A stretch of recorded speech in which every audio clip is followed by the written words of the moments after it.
डंडौत बंदन अनेक बार, सर्ब कला समरथ। डोलन तेरा कौ प्रभु, नानक दे कर हथ। ज्ञान अंजन गुर दिया, अज्ञान अंधेर विनाश। हर कृपा ते संत भेटिया, नानक मन परगास। याही कुल ते प्रगट होए, ताही कुल को नाम। पुन द्वादश गुरिंद को, मेरी है प्रणाम। परम सत्कारयोग सतगुरु जी दे पावन पवित्र दरबार विच बैठी हुई साध संगत जियो, अपनियां मन बिरतियां नूं एकागर करन दे लई, रसना नूं पवित्र करन लई एक वारी सारे ही रल के आखिए, धन श्री सतगुरु जगजीत सिंह सच्चे पातशाह। सतगुरु अर्जन देव सच्चे पातशाह जी दा पावन पवित्र इतिहास साहब जी श्रवण कर रहे से। प्रसंग चल रहा सी सत्ते ते बलवंड दा। प्रसंग इथों तक पहुंचा है कि सिखां दे भेजण दे उत्ते भी सत्ता ते बलवंड ना आए। सतगुरु जी आप भी गए तां भी ना आए। सतगुरु सच्चे पातशाह जी उथों मुड़ आए। सतगुरु सच्चे पातशाह जी ने सिखां नूं आख्या कि तुसीं साजां नूं फड़ के कीर्तन शुरू करो। सिखां ने साजां नूं फड़िया ते सतगुरां दी किरपा दे नाल अपने आप ही संगीत आ गया, कीर्तन शुरू हो गया। ग्रंथाकार भाई संतोख सिंह जी दस रहे सन कि उसे दिन तो मानो कि जिहड़ी ये रीति है ना राग दी, वो सिखां दे विच आ गई। गाउंदे ने सुनदे ने प्रीत नूं धारण करके ते गति दी प्राप्ति हुंदी है। इत्थों तक कल कथा पहुंची सी। अज इत्थों अगे मैं प्रारंभ करदा। डोम जात पछताए हैं, तृष्णा डहकाए। लिए शब्द कर कर फिर नहीं होए तृप्ताए। ग्रंथाकार भाई संतोख सिंह जी लिखते ने कि जिहड़े डोम ने, जिहड़े मरासी ने, वो बहुता ही ज्यादा पछताउंदे ने। तृष्णा दे मानो के मारे होए ने, अपने शब्दां नूं लै के घर घर दे विच फिरदे ने, उन्हां तो लै के खांदे ने, पर फिर भी तृप्त नहीं हुंदे।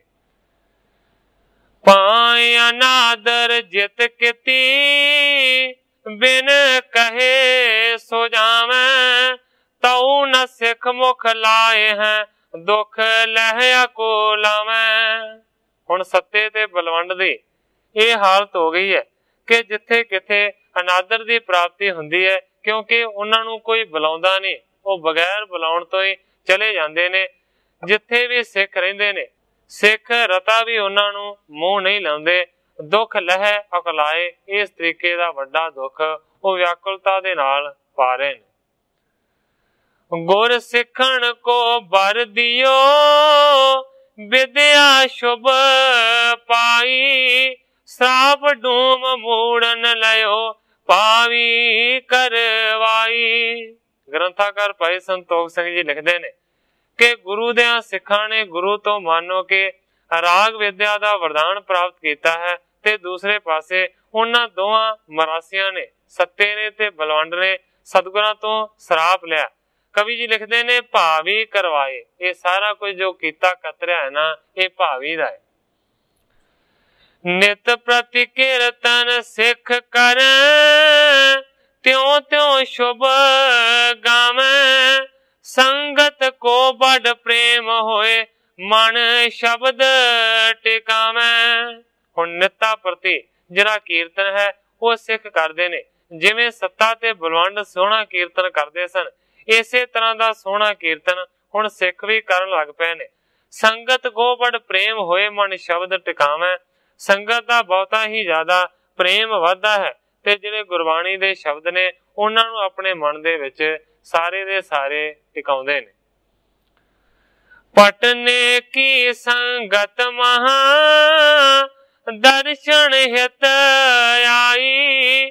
कर बंधन सतगुरु को बहु भेट चढ़ाई।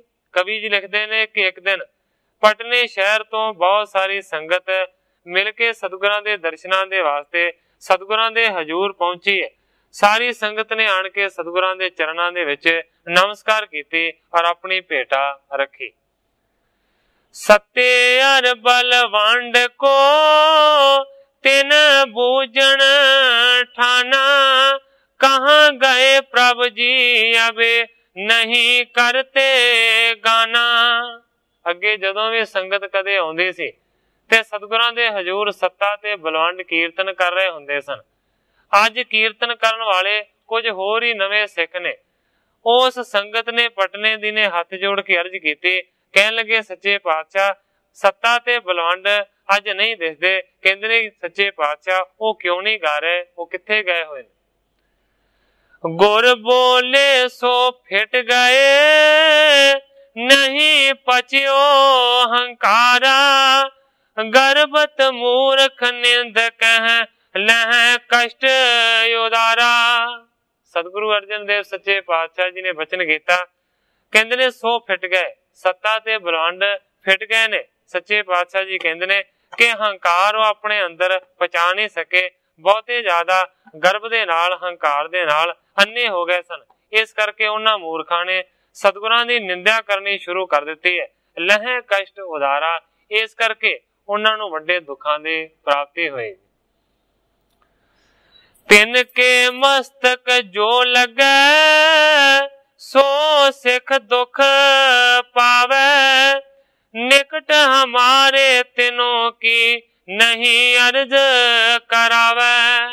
सारी संगत नूं सुना के सतगुरु अर्जन देव सच्चे पातशाह जी ने आख्या कि उन्हां दोवां दे मत्थे कोई भी ना लगे। जिहड़ा उन्हां बेमुखां दे मत्थे लगेगा उन्हां नूं दुखां दी प्राप्ति होवेगी। साडे लागे आके इस तो इलावा कोई भी सिख ये अर्ज ना करे कि उन्हां नूं बख्श दिता जावे। इस तरीके दे नाल सतगुरु सच्चे पातशाह जी ने बहुत सख्त इस तरह दे वचन कीते। उस वेले पंडित दी संगत ने इस तरह आखे, आई संगत पूरब देश विचों बैठी पुछदी हाल रबाबियां दा। किथे गए सत्ता बलवंड दोवें गुर दस दे हाल खराबियां दा। कुछ सिख सिफारिश करन लगे, कुछ सिख सिफारिश करन लगे। दर्द करके दिली अजाबियां दा। गुर रोक दे झट करतार सिंगा। नाम लवो ना बेअदाबियां दा। करतार सिंह जी कलास वाली लिखते ने कि पटने दी संगत दे विचों कुछ सिखां ने सिफारिश करन दा यतन कीता पर सतगुरां ने रोक दिता। सच्चे पातशाह जी कहंदे ने उन्हां दोवां बेमुखां दा साडे कोल नाम ही ना लो। करे सिफारिश जबे को हम देह सजाई।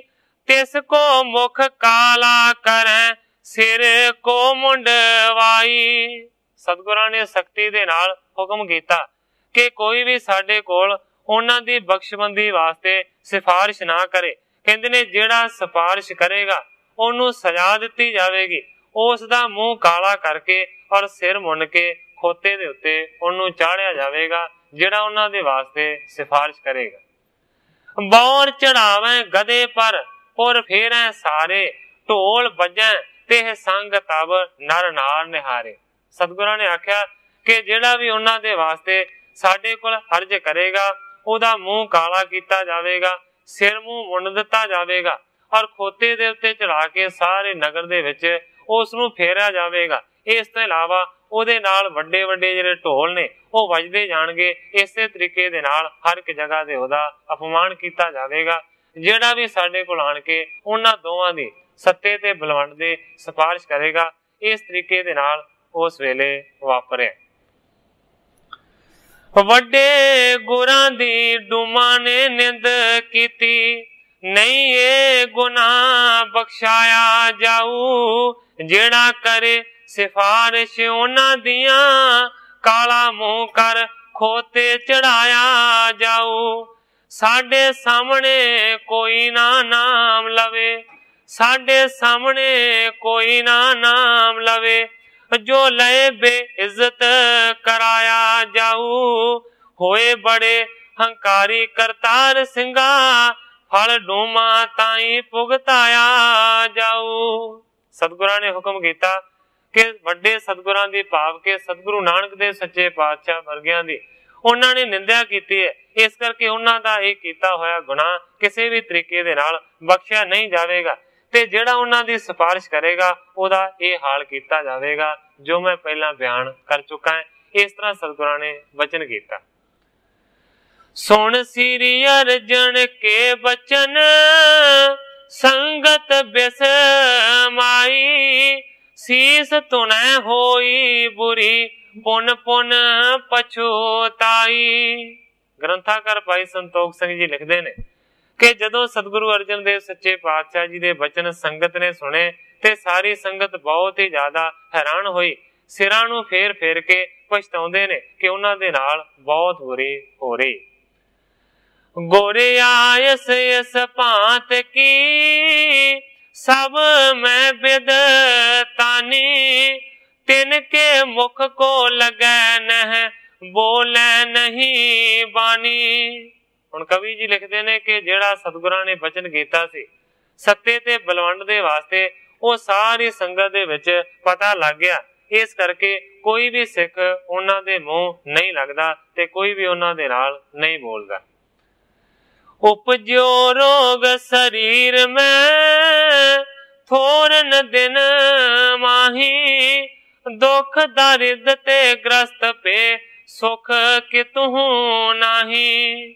ਸਤਿਗੁਰਾਂ ਦੇ ਦਿੱਤੇ ਹੋਏ ਸ਼ਰਾਪ ਦੇ ਫਲ ਸਰੂਪ ਕਵੀ ਜੀ ਲਿਖਦੇ ਨੇ ਕਿ ਥੋੜੇ ਦਿਨਾਂ ਤੋਂ ਬਾਅਦ ਸਰੀਰ ਰੋਗੀ ਹੋ ਗਏ ਨੇ, ਦੁੱਖ ਪੈ ਗਿਆ ਹੈ, ਦਲਿੱਦਰ ਆ ਗਿਆ ਹੈ, ਗਰੀਬੀ ਆ ਗਈ ਹੈ, ਮਾਨੋ ਕਿ ਸਾਰਿਆਂ ਦੁੱਖਾਂ ਦੇ ਨਾਲ ਗਰਸੇ ਗਏ ਨੇ, ਫੜੇ ਗਏ ਨੇ। ਸੁਖ ਕਿਤੋਂ ਨਹੀਂ, ਕਿਸੇ ਵੀ ਪਾਸਿਓਂ ਸੁਖ ਦੀ ਕੋਈ ਪ੍ਰਾਪਤੀ ਨਹੀਂ। ਜਹ ਕਹਿ ਜਾਚਣ ਜਾਤ ਜਬ, ਇਨ ਦਿਸ਼ ਨਹੀਂ ਦੇਖੈ। ਕ੍ਰੋਧ ਹੋਏ ਗਾਰੀ ਕਢੈ, ਦੈਬੋ ਕਿਸ ਲੇਖੈ। ਕਵੀ ਜੀ ਲਿਖਦੇ ਨੇ ਜਿਹੜੇ ਪਾਸੇ ਵੀ ਮੰਗਣ ਦੇ ਵਾਸਤੇ ਜਾਂਦੇ ਨੇ ਕੋਈ ਨਹੀਂ ਇਹਨਾਂ ਦੀ ਗੱਲ ਨੂੰ ਸੁਣਦਾ, ਮਾਨੋ ਕਿ ਕੋਈ ਇਹਨਾਂ ਦੇ ਵੱਲ ਵੇਖਣਾ ਤੱਕ ਵੀ ਨਹੀਂ ਚਾਹੁੰਦਾ। ਕ੍ਰੋਧ ਹੋਏ ਗਾਰੀ ਕੱਢੈ, ਦੈਬੈ ਕਿਸ ਲੇਖੈ। ਦੇਣਾ ਤਾਂ ਕਿਸੇ ਲੇਖੇ ਰਹਿਆ। ਕਈ ਇਹਨਾਂ ਨੂੰ ਬਹੁਤ ਜ਼ਿਆਦਾ ਕ੍ਰੋਧ ਦੇ ਨਾਲ ਗਾਲਾਂ ਵੀ ਕੱਢਦੇ। ਕਰ ਅਨਾਦਰ ਸਵਾਨ ਸਮ, ਘਰ ਤੇ ਨਿਕ ਸਾਵੇਂ। ਵਹਿਰ ਜਾਏ ਤਹ ਪਾ ਤਥਾ, ਨਹੀਂ ਆਦਰ ਪਾਵੇਂ। ਗ੍ਰੰਥਾਕਾਰ ਭਾਈ ਸੰਤੋਖ ਸਿੰਘ ਜੀ ਲਿਖਦੇ ਨੇ ਕਿ ਜਿਸ ਤਰ੍ਹਾਂ ਕੁੱਤਿਆਂ ਦਾ ਘਰ ਦੇ ਵਿੱਚੋਂ ਕੱਢ ਕੇ ਅਨਾਦਰ ਕੀਤਾ ਜਾਂਦਾ ਹੈ, ਇਸੇ ਤਰੀਕੇ ਦੇ ਨਾਲ ਇਹਨਾਂ ਦੋਵਾਂ ਦਾ ਸੱਤੇ ਤੇ ਬਲਵੰਡ ਦਾ ਅਨਾਦਰ ਹੁੰਦਾ ਹੈ, ਤਿਰਸਕਾਰ ਹੁੰਦਾ ਹੈ। ਫਿਰ ਬਾਹਰ ਜਾਂਦੇ ਨੇ ਤੇ ਉੱਥੇ ਵੀ ਇਸੇ ਤਰੀਕੇ ਦੇ ਨਾਲ ਆਦਰ ਨਹੀਂ ਮਿਲਦਾ, ਤਿਰਸਕਾਰ ਦਾ ਸਾਹਮਣਾ ਹੀ ਕਰਨਾ ਪੈਂਦਾ। ਪਰਮੇਸ਼ਰ ਅਰ ਸਤਿਗੁਰੂ, ਇਨ ਤੇ ਹੰਕਾਰੇ। ਦੋਹ ਲੋਕਣ ਦੁਖ ਪਾਏ, ਸੋ ਕੋ ਨਹੀਂ ਉਬਾਰੇ। ਗ੍ਰੰਥਾਕਾਰ ਭਾਈ ਸੰਤੋਖ ਸਿੰਘ ਜੀ ਲਿਖਦੇ ਨੇ ਕਿ ਜਿਹੜੇ ਮਨੁੱਖ ਪਰਮੇਸ਼ਰ ਤੋਂ ਤੇ ਸਤਿਗੁਰੂ ਤੋਂ ਮੂੰਹ ਫੇਰ ਜਾਂਦੇ ਨੇ, ਹੰਕਾਰੀ ਬਣ ਕੇ, ਉਹਨਾਂ ਨੂੰ ਨਾ ਇਸ ਲੋਕ ਦੇ ਸੁੱਖ ਮਿਲਦੇ ਨੇ ਤੇ ਨਾ ਹੀ ਪ੍ਰਲੋਕ ਦੇ ਵਿੱਚ ਸੁੱਖ ਮਿਲਦੇ ਨੇ। ਭਾਵ ਦੋਵਾਂ ਲੋਕਾਂ ਦੇ ਵਿੱਚ ਉਹਨਾਂ ਨੂੰ ਦੁੱਖਾਂ ਦੀ ਪ੍ਰਾਪਤੀ ਹੁੰਦੀ ਹੈ ਔਰ ਉਹਨਾਂ ਦਾ ਕਿਸੇ ਵੀ ਤਰੀਕੇ ਦੇ ਨਾਲ ਬਚਾਅ ਨਹੀਂ ਹੋ ਸਕਦਾ। ਇਸ ਤਰੀਕੇ ਦੇ ਨਾਲ ਮੰਨੋ ਕਿ ਅਜਿਹੀ ਜਿਹੜੀ ਹਾਲਤ ਹੈ ਨਾ, ਉਹ ਸੱਤੇ ਤੇ ਬਲਵੰਡ ਦੀ ਬਣ ਗਈ। ਬਿਰਥਾ ਗਿਆਨਾ ਮੂਲੋਂ ਸਰਾਪ ਦਿੱਤਾ, ਦੋਵੇਂ ਸਿੱਖੀ ਵਿੱਚੋਂ ਤਿਰਕਾਰੇ ਗਏ। ਕੁਸ਼ਟੀ ਹੋਏ ਗਈਆਂ ਦੇਹਾਂ ਦੋਹਾਂ ਦੀਆਂ, गुरु घरों जदों फिटकारे गए, कोई पास ना उन्हां नूं बैण दिंदा, कोई पास ना उन्हां नूं बैण दिंदा, ਉਹ ਤਾਂ ਜਿਉਂਦੇ ਹੀ ਉੱਕੇ ਮਾਰੇ ਗਏ। ਹੋਏ ਬੜੇ ਲਾਚਾਰ ਕਰਤਾਰ ਸਿੰਘਾ, ਹੋ ਸਭੇ ਤਰ੍ਹਾਂ ਦੁਖੀ ਭਾਰੇ ਗਏ। ਕਰਤਾਰ ਸਿੰਘ ਜੀ ਤਲਾਸ ਵਾਲੇ ਲਿਖਦੇ ਨੇ ਬੜੇ ਲਾਚਾਰ ਹੋਏ ਨੇ ਔਰ ਬਹੁਤ ਹੀ ਜ਼ਿਆਦਾ ਵੱਡੇ ਦੁਖੀ ਨੇ। ਇਨਹੂ ਕੀ ਸ਼ਰਨੀ ਪਰੇ ਬੇਨਤੀ ਭਣ ਦੀਨਾ, मन पावे बख्शे तिसै नत दुख मैं लीना। कवि जी लिखते ने कि जेकर सतगुरां दी फिर तो शरण दे विच पिया जावे, उन्हां दे सामने दीन बन के बेनती कीती जावे ते फिर हो सकदा है कि सतगुरु सच्चे पातशाह जी उन्हां दे गुनाहां नूं बख्श देन और वो सारियां दुखां तो निकल जाण। सगरे जग त्यागे जबै नहीं बैठन पावै, ਭੀਖ ਸਰੀਖੀ नहीं परै ਤਿਰਸਕਾਰ ਜਿਤ ਜਾਵੈ। ਮਾਨੋ ਕਿ ਸਤਿਗੁਰਾਂ ਦੇ ਵੱਲੋਂ ਤਰਕਾਰੇ ਗਏ ਨੇ, ਇਸ ਕਰਕੇ ਮਾਨੋ ਕਿ ਸਾਰੇ ਜੱਗ ਦੇ ਵੱਲੋਂ ਵੀ ਤਰਕਾਰੇ ਗਏ ਨੇ। ਕੋਈ ਵੀ ਲਾਗੇ ਨਹੀਂ ਬਹਿਣ ਦਿੰਦਾ। ਭੀਖ ਸਰੀਖੀ ਨਹੀਂ ਪਰੈ ਤਿਰਸਕ੍ਰਿਤ ਜਿਤ ਜਾਵੈ। ਕਹਿਣ ਤੋਂ ਭਾਵੇਂ ਹੈ ਕਿ ਭਿੱਖਿਆ ਜਿਹੀ ਨਖੇਧ ਚੀਜ਼ ਵੀ ਉਹਨਾਂ ਨੂੰ ਨਹੀਂ ਮਿਲਦੀ। ਹਰ ਇੱਕ ਜਗ੍ਹਾ ਦੇ ਉੱਤੇ ਵੱਡਾ ਤਿਰਸਕਾਰ ਹੁੰਦਾ ਹੈ, ਵੱਡਾ ਅਨਾਦਰ ਹੁੰਦਾ ਹੈ। ਪਛਤਾਏ ਦੁਖ ਪਾਏ ਕੇ ਗੁਰ ਮਹਿਮਾ ਜਾਨੀ, ਸਿੱਖਣ ਪੈ ਬੇਨਤੀ ਭਨੈ ਕਿਨਹੂ ਨਹੀਂ ਮਾਨੀ। ਗ੍ਰੰਥਾਕਾਰ ਭਾਈ ਸੰਤੋਖ ਸਿੰਘ ਜੀ ਲਿਖਦੇ ਨੇ ਕਿ ਹੁਣ ਬਹੁਤ ਹੀ ਜ਼ਿਆਦਾ ਸੱਤਾ ਤੇ ਬਲਵੰਡ ਪਛਤਾ ਰਹੇ ਨੇ, ਦੁੱਖਾਂ ਨੂੰ ਪਾ ਰਹੇ ਨੇ, ਸਤਿਗੁਰਾਂ ਦੀ ਮਹਿਮਾ ਤੋਂ ਹੁਣ ਜਾਣੂ ਹੋ ਗਏ ਨੇ। ਹੁਣ ਸਿੱਖਾਂ ਦੇ ਕੋਲ ਜਾ ਕੇ ਬੇਨਤੀ ਕਰਦੇ ਨੇ ਕਿ ਸਾਡੇ ਵੱਲੋਂ ਜਾ ਕੇ ਅਰਜ਼ ਕਰੋ ਤਾਂ ਕਿ ਸਾਡੇ ਗੁਨਾਹ ਨੂੰ ਸਤਿਗੁਰੂ ਸੱਚੇ ਪਾਤਸ਼ਾਹ ਜੀ ਬਖਸ਼ ਦੇਣ। ਪਰ ਸਿੱਖਾਂ ਨੇ ਸਤਿਗੁਰਾਂ ਦੇ ਬਚਨ ਸੁਣੇ ਹੋਏ ਨੇ ਕਿ ਜਿਹੜਾ ਸਿਫਾਰਿਸ਼ ਕਰੇਗਾ ਉਹਦੇ ਨਾਲ ਕਿਸ ਤਰ੍ਹਾਂ ਦਾ ਵਰਤਾਰਾ ਹੋਵੇਗਾ, ਇਸ ਕਰਕੇ ਕੋਈ ਵੀ ਉਹਨਾਂ ਦੀ ਗੱਲ ਨੂੰ ਨਹੀਂ ਮੰਨਦਾ। ਕਾਰੋ ਮੁਖ ਕਰਵਾਏ ਜੋ ਸੋ ਕਰੇ ਬਖਾਨੇ, ਤੁਮ ਸਰਾਪੇ ਸ੍ਰੀ ਸਤਿਗੁਰੂ ਹੰਕਾਰ ਜੇ ਠਾਨੇ। ਜਦੋਂ ਸਿੱਖਾਂ ਨੂੰ ਜਾ ਕੇ ਕਹਿੰਦੇ ਨੇ ਕਿ ਸਾਡੀ ਜਾ ਕੇ ਸਤਿਗੁਰਾਂ ਦੇ ਕੋਲ ਅਰਜ਼ ਕਰੋ, ਸਿਫਾਰਿਸ਼ ਕਰੋ, ਸਿੱਖ ਅੱਗੋਂ ਕਹਿੰਦੇ ਨੇ ਜੇਕਰ ਤੁਹਾਡੀ ਅਰਜ਼ ਕਰਾਂਗੇ ਤੇ ਸਾਡਾ ਮੂੰਹ ਕਾਲਾ ਕੀਤਾ ਜਾਵੇਗਾ, ਇਸ ਕਰਕੇ ਅਸੀਂ ਆਪਣਾ ਅਨਾਦਰ ਕਿਉਂ ਸਹਾਰੀਏ। ਤੁਮ ਸਰਾਪੇ ਸ੍ਰੀ ਸਤਿਗੁਰੂ ਹੰਕਾਰ ਜੇ ਠਾਨੇ, ਤੁਸੀਂ ਵੱਡਾ ਹੰਕਾਰ ਕੀਤਾ ਹੈ, ਇਸ ਕਰਕੇ ਸਿੱਖ ਕਹਿੰਦੇ ਨੇ ਕਿ ਸਤਿਗੁਰੂ ਸੱਚੇ ਪਾਤਸ਼ਾਹ ਜੀ ਨੇ ਤੁਹਾਨੂੰ ਸ਼ਰਾਪ ਦਿੱਤਾ ਹੈ, ਤੁਹਾਨੂੰ ਤੇ ਸ਼ਰਾਪ ਮਿਲਿਆ ਹੋਇਆ, ਅਸੀਂ ਆਪਣਾ ਅਨਾਦਰ ਕਿਉਂ ਸਹਾਰੀਏ। ਇਸ ਤਰ੍ਹਾਂ ਦਾ ਉਸ ਵੇਲੇ ਵਾਪਰੇ। ਪੈਸਾ ਪਾਸ ਨਾ ਮੰਗਿਆ ਕੋਈ ਦੇਵੇ, ਸਮਝ ਗੁਰੂ ਦੋਖੀ ਫਿਟਕਾਰ ਦੇ ਸਨ, ਕੋਈ ਮੂੰਹ ਨਾ ਲੱਗਦਾ ਪਾਪੀਆਂ ਦੇ, ਜਿੱਧਰ ਜਾਵਦੇ ਲੋਕੀ ਤਰਕਾਰ ਦੇ ਸਨ। ਤਰਲੇ ਸਿੱਖਾਂ ਦੇ ਕੱਢਦੇ ਫਿਰਨ ਦੋਵੇਂ, ਤਰਲੇ ਸਿੱਖਾਂ ਦੇ ਕੱਢਦੇ ਫਿਰਨ ਦੋਵੇਂ, ਸਾਥੋਂ ਹੋਇਆ ਅਪਰਾਧ ਵਿਚਾਰਦੇ ਸਨ। ਆਉਂਦਾ ਹੱਥ ਨਾ ਵੇਲਾ ਕਰਤਾਰ ਸਿੰਘਾ, ਤੰਗ ਹੋਏ ਬਹੁਤ ਦੁੱਖ ਸਹਾਰਦੇ ਸਨ। ਕਰਤਾਰ ਸਿੰਘ ਜੀ ਕਲਾਸ ਵਾਲੀ ਲਿਖਦੇ ਨੇ ਕਿ ਤਰਲੇ ਮਿੰਨਤਾਂ ਕਰਦੇ ਨੇ ਸਿੱਖਾਂ ਦੇ ਕਿ ਸਾਡੇ ਤੇ ਕਿਰਪਾ ਹੋਵੇ, ਸਤਿਗੁਰਾਂ ਦੇ ਵੱਲ ਜਾ ਕੇ ਸਾਡੀ ਅਰਜ਼ ਕਰੋ, ਪਰ ਕੋਈ ਵੀ ਉਹਨਾਂ ਦੀ ਗੱਲ ਨਹੀਂ ਮੰਨਦਾ। बैठ बेसूरत घर बिखै, हमने क्या किना, आए आप श्री सतगुरु नहीं आदर दीना। थक हार के सत्ता ते बलवंड अपने घर दे विच बह गए ने ते बहुत ज्यादा पछतावा करते ने कि असीं ये किस तरह दा माड़ा काम कीता कि सतगुरु सच्चे पातशाह जी आप स्वयं साडे घर दे विच चल के आए, पर असीं रता भी उन्हां दा कोई आदर मान नहीं कीता। कहे कठोर निंदा करी, क्या थे हम कीरे, झूठे तार गुमान को नहीं लखियो गहीरे। बड़ा पछतावा करते ने कि सतगुरां नूं कोई आदर मान नहीं दिता, ਸਗੋਂ ਕਠੋਰ ਸ਼ਬਦਾਂ ਦੇ ਨਾਲ ਉਹਨਾਂ ਦੀ ਨਿੰਦਿਆ ਕੀਤੀ, ਉਹਨਾਂ ਦਾ ਨਰਾਦਰ ਕੀਤਾ। ਸੋਚਦੇ ਨੇ ਕਿ ਅਸੀਂ ਕੀੜੇ, ਛੋਟੇ ਜਿਹੇ ਕੰਗਲੇ ਤੁੱਛ ਕੀ ਸਾਂ, ਪਰ ਅਸੀਂ ਕੀ ਦਾ ਕੀ ਕਰ ਦਿੱਤਾ। ਝੂਠੇ ਧਾਰ ਗੁਮਾਨ ਕੋ ਨਹੀਂ ਲਖਿਓ ਗੋਹੇਰੋ। ਮਾਨੋ ਕਿ ਸਤਿਗੁਰਾਂ ਨੂੰ ਗਹਿਰਾ ਤੇ ਗੰਭੀਰ ਨਹੀਂ ਜਾਣਿਆ, ਅਸੀਂ ਆਪਣੇ ਝੂਠੇ ਹੰਕਾਰ ਦੇ ਵਿੱਚ ਹੀ ਫੁੱਲੇ ਰਹੇ। ਪਾਤਸ਼ਾਹ ਪੰਚੇ ਗੁਰੂ ਸਮ ਭਾਣ ਪ੍ਰਕਾਸ਼ੇ, ਜਗ ਮੈਂ ਹਰਿਓ ਨ ਅਗਰ ਕੋ ਰਿਪ ਸਰਾਪ ਬਿਨਾਸੇ। ਦੋਵੇਂ ਭਰਾ ਸੋਚਦੇ ਨੇ ਕਿ ਪੰਜੇ ਹੀ ਪਾਤਸ਼ਾਹ ਮਾਨੋ ਕਿ ਦੁਨੀਆ ਦੇ ਉੱਤੇ ਇੱਕ ਸੂਰਜ ਦੇ ਵਾਂਗ ਬਣ ਕੇ ਚਮਕੇ। ਦੁਨੀਆ ਦੇ ਉੱਤੇ ਮਾਨੋ ਕਿ ਸਤਿਗੁਰਾਂ ਦੇ ਅੱਗੇ ਕੋਈ ਵੀ ਅੜ ਨਹੀਂ ਸਕਿਆ, ਕੋਈ ਵੀ ਵੈਰੀ, ਕਿਉਂਕਿ ਜਿਹੜਾ ਵੀ ਵੈਰੀ ਅੜਿਆ ਉਹ ਸਰਾਪ ਦੇ ਨਾਲ ਖਤਮ ਹੋ ਗਿਆ। ਮੂਰਤ ਹੀ ਖੁਦਾਏ ਕੀ ਜਿਸ को अपमाना, हमको सुख किम होए है गुरु श्राप बखाना। सत्ता ते बलवंड सोचते ने कि मूर्ति ने खुदा दी सतगुरु अर्जन देव सच्चे पातशाह जी, पर असीं उन्हां दा वड्डा अपमान कीता। इस करके सानू किहड़े तरीके दे नाल सुख मिल सकदा है, क्योंकि सतगुरां ने सानू श्राप दिता है। पावी ने प्रेरण करियो और पयो हंकारा, हम है सब ही ते बड़े इम पामद पारा। सोचते ने कि भावी ने सानू प्रेर दिता, इसे करके असी ऐसा माड़ा काम किया हंकार दे विच भर के। हम है सब ही ते बड़े इम पा मद पारा। साडे विच इस तरह दा हंकार भर गया सी कि असी सारियां तो वड्डे हां और सन्मान दे लायक।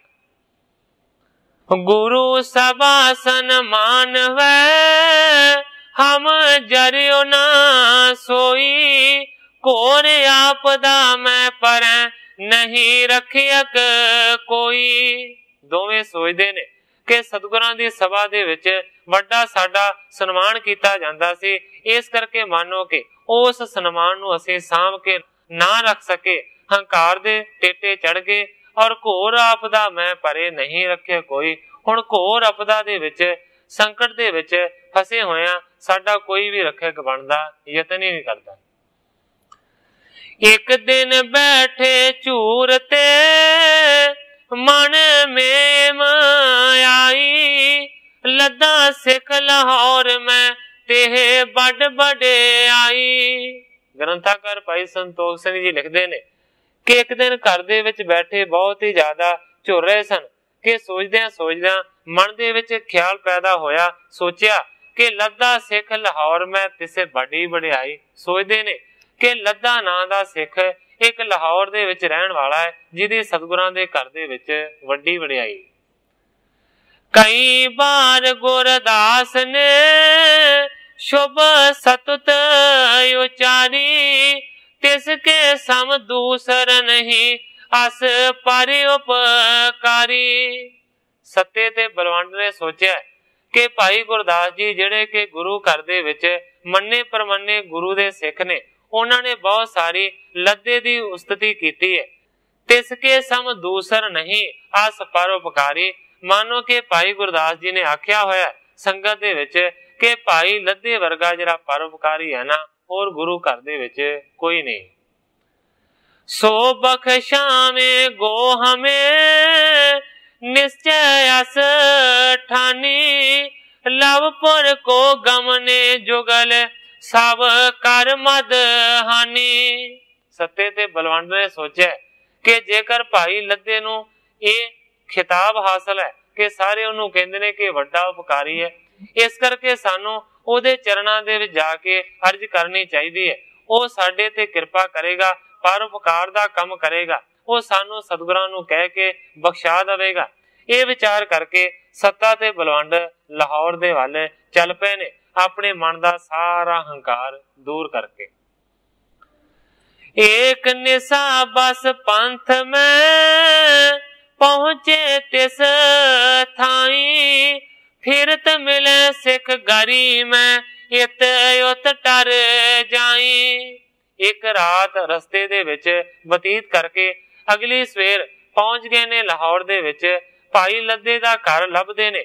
ਜਦੋਂ ਵੀ ਕਿਸੇ ਗਲੀ ਦੇ ਵਿੱਚ ਪ੍ਰਵੇਸ਼ ਕਰਦੇ ਨੇ ਤੇ ਸਿੱਖ ਉਹਨਾਂ ਨੂੰ ਦੇਖ ਕੇ ਆਪਣੇ ਮੂੰਹ ਨੂੰ ਇੱਧਰ ਉੱਧਰ ਕਰ ਦਿੰਦੇ ਨੇ, ਕਿਉਂਕਿ ਸਾਰੀ ਜਗ੍ਹਾ ਦੇ ਉੱਤੇ ਸਤਿਗੁਰਾਂ ਦਾ ਬਚਨ ਇਹ ਫੈਲ ਗਿਆ ਸੀ ਕਿ ਕੋਈ ਵੀ ਸੱਤੇ ਤੇ ਬਲਵੰਡ ਦੇ ਮੱਥੇ ਨਾ ਲੱਗੇ, ਉਹ ਗੁਰੂ ਘਰ ਦੇ ਵੱਲੋਂ ਧਰਕਾਰੇ ਗਏ। को सिख बदन दुराए निज अंचर को डर, नहीं दिखाए मुख आपनो नहीं तिन्हो निहार। कवि जी लिखते ने कोई सिख अपने मुंह नूं किसे कपड़े दे नाल ढक दिंदा है, नहीं दिखाए मुख आपनो, मानो कि मेरा मुंह भी ਉਹ ਦੋਵੇਂ ਦੇ ਦੋਵੇਂ ਵੇਖ ਨਾ ਲੈਣ, ਇਸ ਕਰਕੇ ਕੱਪੜੇ ਦੇ ਨਾਲ ਕੋਈ ਸਿੱਖ ਆਪਣਾ ਮੂੰਹ ਢੱਕ ਲੈਂਦਾ ਹੈ। ਨਹੀਂ ਤੈਨੂੰ ਹੁਣ ਨਿਹਾਰਾਂ, ਭਾਵ ਕਿ ਨਾ ਤੇ ਉਹਨਾਂ ਨੂੰ ਵੇਖਦੇ ਨੇ ਤੇ ਨਾ ਹੀ ਇਹ ਸਿੱਖ ਚਾਹੁੰਦੇ ਨੇ ਕਿ ਉਹ ਸਾਨੂੰ ਵੇਖਣ। ਸਾਡੇ ਭਾਵ ਕਿ ਮੱਥੇ ਹੀ ਨਾ ਲੱਗਣ, ਅੱਖਾਂ ਦੇ ਨਾਲ ਅੱਖਾਂ ਹੀ ਨਾ ਮਿਲਣ, ਚਿਹਰੇ ਇੱਕ ਦੂਜੇ ਦੇ ਨਾਲ ਨਜ਼ਰੇ ਹੀ ਨਾ ਪੈਣ। ਇਸ ਤਰ੍ਹਾਂ ਦਾ ਵੱਡਾ ਦੋਸ਼ ਜਾਣ ਕੇ ਕੋਈ ਵੀ ਸਾਹਮਣੇ ਨਹੀਂ ਆਉਂਦਾ। महायज्ञ सम जान के बोले नहीं कोई, ए गुर करते श्रापत महा कित मिले न टोई। ਵੱਡੇ ਪਾਪੀ ਜਾਣ ਕੇ ਕੋਈ ਮੱਥੇ ਨਹੀਂ ਲੱਗਦਾ, ਕੋਈ ਨਹੀਂ ਬੋਲਦਾ। ਸਾਰੇ ਸੋਚਦੇ ਨੇ ਇਹ ਗੁਰ ਘਰ ਤੇ ਸ਼ਰਾਪਤ ਮਹਾ ਕਿਤ ਮਿਲੇ ਨਾ ਟੋਈ, ਮਾਨੋ ਕਿ ਇਹ ਦੋਵੇਂ ਦੇ ਦੋਵੇਂ ਗੁਰੂ ਘਰ ਦੇ ਵੱਲੋਂ ਸਰਾਪੇ ਹੋਏ ਨੇ। ਜਿਹੜਾ ਵੀ ਇਹਨਾਂ ਦੇ ਮੱਥੇ ਲੱਗੇਗਾ ਉਹਨੂੰ ਕਿਤੇ ਵੀ ਢੋਈ ਆਸਰਾ ਨਹੀਂ ਮਿਲੇਗਾ। ਪਹੁੰਚੇ ਲੱਦੇ ਕੇ ਸਦਨ ਕਿਨ ਜਾਏ ਸੁਨਾਵਾ, ਸੱਤੇ ਜੁਤ ਬਲਵੰਡ ਜੋ ਤੇਰੇ ਗ੍ਰਹਿ ਆਵਾ। ਜਦੋਂ ਭਾਈ ਲੱਦੇ ਦੇ ਘਰ ਦੇ ਵੱਲ ਜਾ ਰਹੇ ਸਨ ਤੇ ਕਿਸੇ ਸਿੱਖ ਨੇ ਦੌੜ ਕੇ ਜਾ ਕੇ ਭਾਈ ਲੱਦੇ ਨੂੰ ਖਬਰ ਦਿੱਤੀ ਹੈ ਕਿ ਸੱਤਾ ਤੇ ਬਲਵੰਡ ਜਿਹੜੇ ਦੋਵੇਂ ਸਤਿਗੁਰਾਂ ਦੇ ਰਬਾਬੀ ਨੇ, ਜਿਹੜੇ ਕਿ ਸਤਿਗੁਰਾਂ ਦੇ ਵੱਲੋਂ ਫਟਕਾਰੇ ਗਏ ਨੇ, ਉਹ ਤੇਰੇ ਘਰ ਦੇ ਵੱਲ ਆ ਰਹੇ ਨੇ। ਦੌਰ ਪੌਰ ਪਟ ਭੀਰ ਕੈ ਅੰਤਰ ਹੋਏ ਬੈਸਾ, ਫਿਟ ਕੇ ਸ੍ਰੀ ਅਰਜਨ ਗੁਰੂ ਦੁੱਖ ਬਾਢਿਓ ਤੈਸਾ। ਜਦੋਂ ਭਾਈ ਲੱਦੇ ਨੂੰ ਪਤਾ ਲੱਗਾ ਕਿ ਮੇਰੇ ਘਰ ਦੇ ਵੱਲ ਤੁਰੇ ਆ ਰਹੇ ਨੇ ਤੇ ਦੌੜ ਕੇ ਉਹਨੇ ਆਪਣਾ ਦਰਵਾਜ਼ਾ ਬੰਦ ਕਰ ਲਿਆ, ਦਰਵਾਜ਼ੇ ਦੀ ਕੁੰਡੀ ਲਾ ਕੇ ਅੰਦਰ ਬਹਿ ਗਿਆ ਹੈ। ਸੋਚਦਾ ਹੈ ਫਿਟ ਕੇ ਸ੍ਰੀ ਅਰਜਨ ਗੁਰੂ ਦੁੱਖ ਬਾਢਿਓ ਤੈਸਾ, ਇਹ ਤੇ ਸਤਿਗੁਰੂ ਅਰਜਨ ਦੇਵ ਸੱਚੇ ਪਾਤਸ਼ਾਹ ਜੀ ਨੇ ਫਟਕਾਰੇ ਹੋਏ ਨੇ, ਇਸ ਕਰਕੇ ਮੈਂ ਵੀ ਇਹਨਾਂ ਦੇ ਮੱਥੇ ਨਹੀਂ ਲੱਗਾਂਗਾ। ਜੇ ਮੱਥੇ ਲੱਗਾਂਗਾ ਤੇ ਮਾਨੋ ਕਿ ਵੱਡੇ ਦੁੱਖਾਂ ਦੀ ਪ੍ਰਾਪਤੀ ਹੋਵੇਗੀ। ਪੌਰ ਖਰੇ ਹੋਏ ਕੌਰ ਲਗ ਬਹੁ ਬਿਨ ਬਖਾਨੀ, ਤਰਾਹ ਤਰਾਹ ਸ਼ਰਨੀ ਪਰੇ ਸੁਣ ਸਿਫਤ ਮਹਾਨੀ। ਜਦੋਂ ਭਾਈ ਲੱਦੇ ਦੇ ਘਰ ਪਹੁੰਚੇ ਕੀ ਵੇਖਦੇ ਨੇ ਕਿ ਭਾਈ ਲੱਦੇ ਨੇ ਅੰਦਰੋਂ ਕੁੰਡਾ ਲਾਇਆ ਹੋਇਆ, ਦਰਵਾਜ਼ਾ ਖੜਕਾਇਆ ਤੇ ਨਾ ਖੋਲਿਆ ਤੇ ਫਿਰ ਬਾਹਰੋਂ ਹੀ ਖੜੇ ਹੋ ਕੇ ਦਰਵਾਜ਼ੇ ਦੇ ਕੌਲੇ ਦੇ ਨਾਲ ਲਾ ਕੇ ਬੇਨਤੀ ਕਰਦੇ ਨੇ, ਤਰਾਹੇ ਤਰਾਹੇ ਸ਼ਰਨੀ ਪਰੇ ਸੁਣ ਸਿਫਤ ਮਹਾਨੀ।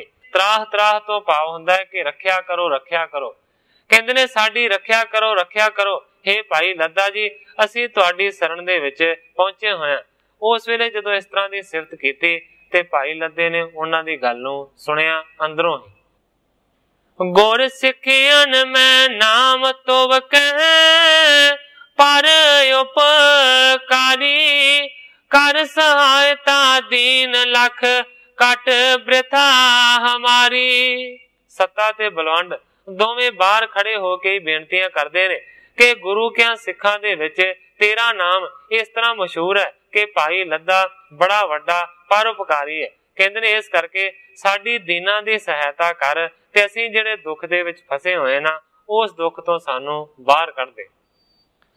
ਲਾਜ ਨਾਮ ਕੀ ਰਾਖੀਏ ਅਰਦਾਸ ਸੁਨੀਜੈ, ਏਕ ਬੇਰ ਸ੍ਰੀ ਗੁਰੂ ਨਿਕਟ ਹਮਰੀ ਸੁਧ ਦੀਜੈ। ਭਾਈ ਲੱਦੇ ਨੂੰ ਕਹਿੰਦੇ ਨੇ ਕਿ ਤੇਰੇ ਨਾਮ ਦੇ ਪਿੱਛੇ ਪਰਉਪਕਾਰ ਦਾ ਸ਼ਬਦ ਜੁੜਿਆ ਹੋਇਆ, ਇਸ ਕਰਕੇ ਆਪਣੇ ਨਾਮ ਦੀ ਲਾਜ ਨੂੰ ਰੱਖ, ਸਾਡੀ ਅਰਦਾਸ ਬੇਨਤੀ ਨੂੰ ਸੁਣ ਤੇ ਸਾਡੇ ਵੱਲੋਂ ਸਤਿਗੁਰੂ ਸੱਚੇ ਪਾਤਸ਼ਾਹ ਜੀ ਨੂੰ ਇੱਕ ਵਾਰ ਜਾ ਕੇ ਖਬਰ ਦੇ ਦੇ ਕਿ ਅਸੀਂ ਬੜੇ ਬਿਹਾਲਾਂ ਬੜੇ ਦੁਖੀ। ਆਣ ਥਾਨ ਤੁਝ ਬਿਨਾਨ ਜਿਸ ਕੇ ਟਿਗ ਜਾਵੇਂ, ਦਰ ਤੇ तेरे हम परे रहें कर ज्यों उर पावें। कहते ने कि होर कोई भी जगह नहीं है जिथे असी जा सकीए, इस करके तेरे दरवाजे दे उत्ते आए होए हैं, तेरे दरवाजे दे अगे डिगे होए हैं। हुण अगों तेरी जिवें मर्जी है उवें कर, पर तेनू चाहिदा है कि अपने नाम दी लाज रखें। तेरे नाम दे पिछे परोपकार दा शब्द जुड़दा है। असी चाहुंदे हां कि साडे ते भी परोपकार कर ते तेरा हमेशा वास्ते भाई लद्दा परोपकारी नाम ही पसरिया रहे। मारो किदों जिवाए दियो हम तोहे अधीना, घर निक से तक शरण तोव की जय दुख हीना। भाई लद्दे नू कहंदे ने हुण तेरी मर्जी है, तेरे अधीन हां, भावें मार दे ते भावें जिवा दे। घर दे विचों इसे आस नू धारण करके निकले सां कि तू साडे दुख नू दूर करेगा। इस प्रकार बहु बेनती कर के तक काला, बैठ रहे दर पर तबै होए लज्जत बेसाला। ग्रंथाकार भाई संतोख सिंह जी लिखते ने इस तरीके दे नाल बहुत सारिया बेनतियां बहुते समय तक कीतियां ते दरवाजे दे सामने ही बैठे रहे, बहुत ज्यादा शर्मिंदे।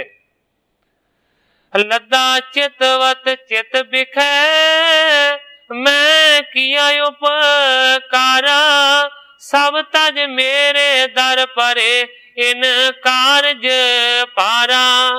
हुण भाई लद्दे ने दोवां दियां बेनतियां नूं सुनिया ते मन दे विच विचारदे ने मैं किया उपकारा, भाव के बहुती वारी मैं वड्डा परोपकार दा काम कीता है, इसे करके मानो कि लोकी मैनू परोपकारी कहंदे ने। जो मैं उपकार कीते हन तां सब ही थां छड्ड के मेरे दरवाजे ते ये दोवें दे दोवें आए हन, पर सोचदे ने इन कारज पारा, इन्हां दा जरा काम है ना बहुत वड्डा औखा है। कहन बने नहीं निकट गुर मुख कर है कारो, किम कारज इनको बने नहीं कोई उपचारो। हुण भाई लद्दा जी सोचदे ते ने कि इन्हां दे उत्ते उपकार कीता जावे, पर कम ही इन्ना वड्डा औखा है, क्योंकि सतगुरां ने जिहड़े बचन आखे ने ओही बड़े निरादरी वाले ने ते बड़े तिरस्कार वाले ने। सोचदे ने कि इन्हां दा कारज किहड़े तरीके दे नाल बन सकदा है, क्योंकि कोई भी सीधे रूप दे विच सतगुरां दे कोल जाके अर्ज नहीं कर सकदा, क्योंकि सतगुरां ने आख्या मुख करह कारो कि जिहड़ा सिफारिश करेगा ओहदा मूंह काला कीता जावेगा, इस तो इलावा खोते ते चाढ़िया जावेगा, सारे पिंड दे विच फेरिया जावेगा। ये काम बड़ा औखा है। किम कारज बने नहीं को उपचारो। सोचदे ने भाई लद्दा जी कि कोई उपचार यतन तरीका नहीं दिसदा, किवें इन्हां दी सहायता कीती जावे। बहुर विचार्यो आप ही कर हो मुख कारा, चढ़ गर्दप पर जाए हो गुरु के दरबारा। पर साध संगत जी जेड़े हुंदे ने परोपकारी मनुख ਉਹ ਕਿਸੇ ਵੀ ਤਰੀਕੇ ਦੇ ਨਾਲ ਪਰਉਪਕਾਰ ਕਰਨ ਤੋਂ ਟਲਦੇ ਨੇ। ਕਾਫੀ ਦੇਰ ਸੋਚਣ ਤੋਂ ਬਾਅਦ ਵਿਚਾਰ ਬਣਾ ਲਿਆ ਹੈ ਕਿ ਭਾਵੇਂ ਕੁਝ ਵੀ ਹੋਵੇ ਮੈਂ ਇਹਨਾਂ ਦੀ ਅਰਜ਼ ਨੂੰ ਮੰਨ ਕੇ ਜ਼ਰੂਰ ਸਤਿਗੁਰਾਂ ਦੇ ਕੋਲ ਇਹਨਾਂ ਦੀ ਅਰਜ਼ ਕਰਾਂਗਾ। ਤੇ ਫਿਰ ਭਾਈ ਲੱਦਾ ਜੀ ਸੋਚਦੇ ਨੇ ਕਿ ਸਤਿਗੁਰਾਂ ਨੇ ਆਖਿਆ ਕਿ ਜਿਹੜਾ ਆਣ ਕੇ ਸਿਫਾਰਿਸ਼ ਕਰੇਗਾ ਉਹਦਾ ਮੂੰਹ ਕਾਲਾ ਕਰਾਂਗੇ, ਉਹਨੂੰ ਖੋਤੇ ਤੇ ਚਾੜਾਂਗੇ, ਸਾਰੇ ਪਿੰਡ ਦੇ ਵਿੱਚ ਫੇਰਾਂਗੇ, ਇਸ ਤੋਂ ਇਲਾਵਾ ਉਹਦਾ ਸਿਰ ਮੂੰਹ ਵੀ ਮੁੰਨ ਦੇਵਾਂਗੇ। ਤੇ ਭਾਈ ਲੱਦੇ ਨੇ ਸੋਚਿਆ ਕਿ ਸਾਰਾ ਕੰਮ ਬਾਅਦ ਦੇ ਵਿੱਚ ਜੋ ਹੋਣਾ ਤੇ ਮੈਂ ਪਹਿਲਾਂ ਹੀ ਕਰ ਲੈਣਾ। ਭਾਈ ਲੱਦੇ ਨੇ ਸੋਚਿਆ ਕਿ ਮੈਂ ਆਪ ਹੀ ਆਪਣਾ ਮੂੰਹ ਕਾਲਾ ਕਰ ਲੈਣਾ ਹਾਂ ਔਰ ਗਧੇ ਤੇ ਚੜ ਕੇ ਫਿਰ ਸਤਿਗੁਰਾਂ ਦੇ ਦਰਬਾਰ ਦੇ ਵਿੱਚ ਹਾਜ਼ਰ ਹੋਣਾ। ਤਾਂ ਕਹਿਬੋ ਨੀਕੋ ਹੈ ਬਨ ਹੈ ਇਨ ਕਾਜੂ, ਦੇਖੇ ਪ੍ਰਥਮ ਸਜਾਏ ਕੋ ਗੁਰ ਦੇਹ ਨਿਵਾਜੂ। ਭਾਈ ਲੱਦਾ ਜੀ ਸੋਚਦੇ ਨੇ ਕਿ ਜੇਕਰ ਇਸ ਤਰੀਕੇ ਦੇ ਨਾਲ ਮੈਂ ਜਾਵਾਂਗਾ फिर इन्हां दा काम जरूर बन जाएगा, क्योंकि देखें प्रथम सजाए को गुरदेह निवाजो। जिहड़ी सतगुरां ने मैनू सजा देनी है, जदों पहला ही मैं वो सजा लै लवांगा ते सतगुरु सच्चे पातशाह जी फिर हो सकता है कि इन्हां नू माफ कर देण। कर निसचे दर खोल के अंतर प्रवशाए, तीर दीन कर हो यतन गुर इछ पुराए। इस तरह का निश्चय धारण करके फिर भाई लद्दे ने दरवाजे नूं खोलिया ते दोवां नूं अंदर बिठा लिया, धीरज दिता है। कहंदा करो जतन गुर इच्छ पुराए। सत्ते ते बलवंड नूं भाई लद्दा जी कहंदे ने कि जरूर मैं यतन करांगा, हो सकदा है कि गुरु जी तुहाडी इच्छा नूं पूर्ण करन। मैं जरूर तुहाडी सहायता दे वास्ते सतगुरु सच्चे पातशाह जी दे कोल जावांगा। इस तरीके दे नाल उस वेले होया। जदों किसे पासे टोई मिली कोई ना, भुख दुख तो होए लाचार दोवें। शरण जापै लद्दे लाहौरीए दी, वड्डा पारे उपकारी विचार दोवें। ओदे बूहे अगे तरना मार बैठे, ओदे बूहे अगे तरना मार बैठे। लगे दुखां दी करन पुकार दोवें। आया उस नूं तरस करतार सिंगा, डिठे कोड़ दे नाल बीमार दोवें। करतार सिंह जी क्लास वाले लिखते ने कि भाई लद्दे नूं फिर दोवां दे उत्ते तरस आ गया ते कहंदा है कि मैं जरूर यतन करांगा, सतगुरु सच्चे पातशाह जी तुहाडी इच्छा नूं पूरियां करन, मेरी ये दिली तमन्ना है। तिस दिन राखे पास निज, पुन उठियो सकारा। पूरब मुंड मुंडवाए कै, मुख कीनस कारा। रात नूं अपने कोल ही सत्ते ते बलवंड नूं भाई लद्दे ने टिका के रखिया। सवेरे उठिया है, सारियां तो पहला अपना सिर मुंह जाके मनवा लिया है ते फिर अपने मुंह ते आपे ही काल खला के अपने मुंह नूं काला कीता। गर्दब कर भारा लियो, होए तिस असवारो। एक किराए ते पहाड़े दा कर लिया खोता, ओदे उत्ते सवारी कर ली है। इस तरीके दे नाल उस वेले चलिया। संग ढोल बजवायो नर पिखै हजारों। मुंह काला कीता होया, खोते दे उत्ते भाई लद्दा जी चढ़े हुए ने, सिर मुंह मनाया होया, नाल नाल जिहड़े ढोल ने वो वजदे जांदे ने। हजारां ही लोग इस तरीके दे नाल भाई लद्दे नूं जांदियां देख रहे ने। मागनिस बस गुर की पुरी, आगल दिन आयो। प्रथम परकरमा नगर की, कर के प्रवशायो। रस्ते दे विच एक रात नूं बतीत कीता, अगली सवेर सतगुरां दी पुरी दे विच पहुंच गया है। प्रथम परकरमा नगर की करके प्रवशायो। सारियां तो पहला गुरु दी नगरी दियां उसे तरीके दे नाल खोते ते चढ़िया चढ़ाया परकरमा कीती। कौत कहे तबे लोक बे, नर पे समुदाया। गरी गरी फिर नगर में निज पेख दिखाया। ते इस तरह के कौतुक नूं देख के तमाशबीन लोग आम इकट्ठे हो जाते हैं। ग्रंथाकार भाई संतोख सिंह जी लिखते हैं कि कौतुक नूं देखण दे वास्ते बहुत सारे लोग इकट्ठे हो गए ने, नाल नाल ओहदे जांदे ने। हर एक गली दे विचों, हर एक बाजार दे विचों लंघे ने भाई लद्दा जी इसे तरीके दे नाल। नर नारी बालक तरन, वृद्ध सकल निहारा। जस पसरियो सब तन कह, किया बड़े उपकारा। कवि जी लिखते ने मनुखा ने देखा, औरतां ने देखा, बच्चियां ने देखा, बुढ़िया ने देखा, भाव के कोई भी ऐसा नहीं है जिन्हें भाई लद्दे नूं इस तरह खोते ते चढ़िया होया नहीं देखा। पर जिहड़े सियाणे सिख ने उन्हां दे मन दे विच यही गल है किया बड़ा उपकारा, कि भाई लद्दा जी बड़ा उपकार करन दे वास्ते आए हुए ने। भावें के बच्चियां ने मखौल कीता, ढेमा मारियां, पर जिहड़े सियाणे सिख सन वो ये सोचते ने कि बड़ा उपकार करन दे वास्ते भाई लद्दा जी आए ने, ये धनता दे योग ने। कौन सके कर इसी बिद, पर हेत बिसाला। धन गुरु के सिख हैं जो परम कृपाला।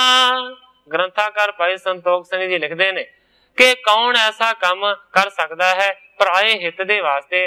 धन हन गुरु ते धन हन उन्हां दे बनाए हुए ऐसे गुरसिख जिहड़े के परम कृपालु हुंदे ने।